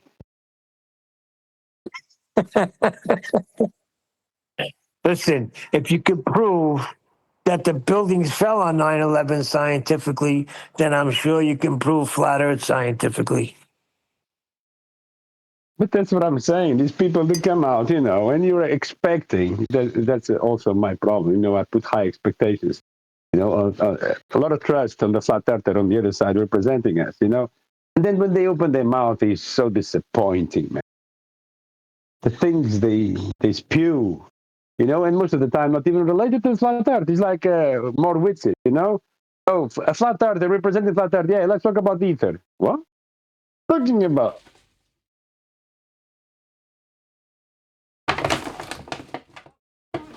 Yeah, there was something I want to read. I took a screenshot of it the other day. I'm going to read it to you, Nathan. Let me find it. Give me 2 seconds.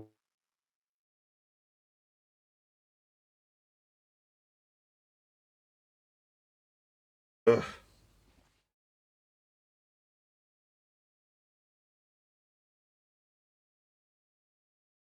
Right, is it time to wind down? I just offer real quick while Neil's looking for that I would offer that going to the usual suspects, whether they be flat earthers or anti-flat earthers or globers or any of the big names, would be the last place to go to promote the book. Because there's going to be animosity, and there's, like, if you go to Dave, then you're going to talk about how you've dissed him and he's dissed you, stuff like that. I think if you could find mainstream people who are interested in flat Earth, like they were, there's plenty of people that, brought Dave on, right? Those people that aren't invested in the flat Earth idea, that invited Dave to their shows, would be the first people on your list of potential promoters to just calmly bring in your book.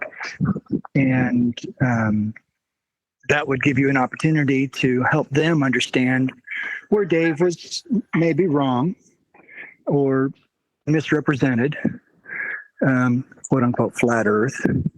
But the way we measure it is the way we measure it. So that's what your book is about. And this is the way we do it.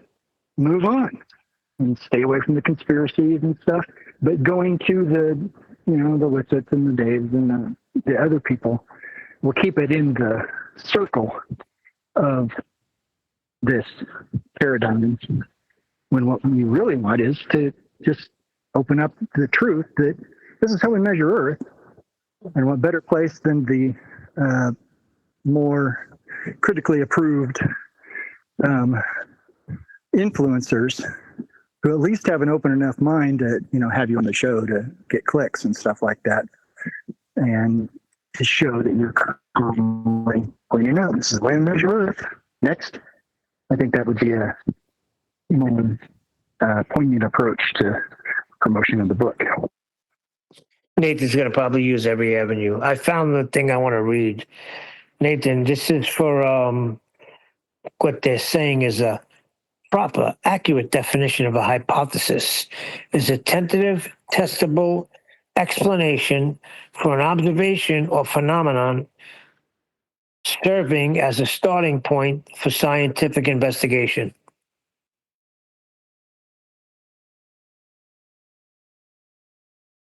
Couldn't care less.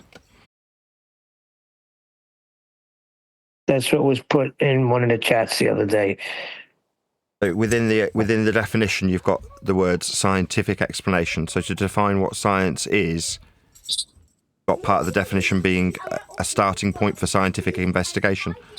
That makes no sense. It's just so stupid. Whatever. Yep. Yeah, you had some people defending Jen the other day, like he's the, and I think it's the ones that, bought into this whole 9/11 thing. So you had Guns and Navarone saying we got to get our head out of our asses. Most of them were agreeing with you, and not even with you, with how you're laying it down, the scientific method. I mean, there's nothing wrong with that. It's perfect. But you did have your disputers. Not that it matters. Yeah, the people who want to hijack it. Like, you want it to be an explanation, right? So their description or definition describes it as being a starting point with an explanation, but then a testable explanation. What if it's testable? It's not an explanation. It's a supposition. But it's so convoluted because they need to incorporate what they are using it for. They're using hypotheses as explanations when they're not. So that's why they have it described as an explanation. So it's explaining it upon validation. But if it's a position yet to be validated, you can't call that an explanation.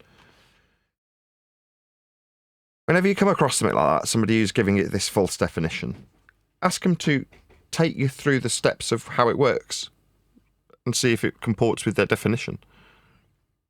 I mean, their definition in this instance is self-defeating because it says it's an explanation of what scientific method is, but then has scientific investigation at the end of the definition. So it's circular. Exactly. Totally circular. Yes. So, and if you do take him through the steps, I guarantee he doesn't get past observe something in nature. Guarantee. Right. He stumbles on that. That's where they all stumble on. I'm going to round out. With that, I'm going to say another huge, massive, enormous thank you to both Discord and G+ panels for making today's after show possible. And of course, a massive thank you to all of you for liking, commenting, sharing, subscribing, joining as a Nathan Oakley 1980 channel member, and all that good stuff. I've been Nathan Oakley, and I will see you all in the next video. But when you measure it flat, it contradicts that. I'm spitting flat facts and that. And I know you don't like that. Google Maps is flat, it presents elevation profiles like that. I'm a spitting flat earth king. Sentence has a ring, doing my own thing. If earth was a big roast chicken, factually finger licking chicken, we just got the measurements missing. I'm spitting eggs and begs, begging the question lesson. I've said it before, time after time. I'm the spitting flat earth king of rhyme.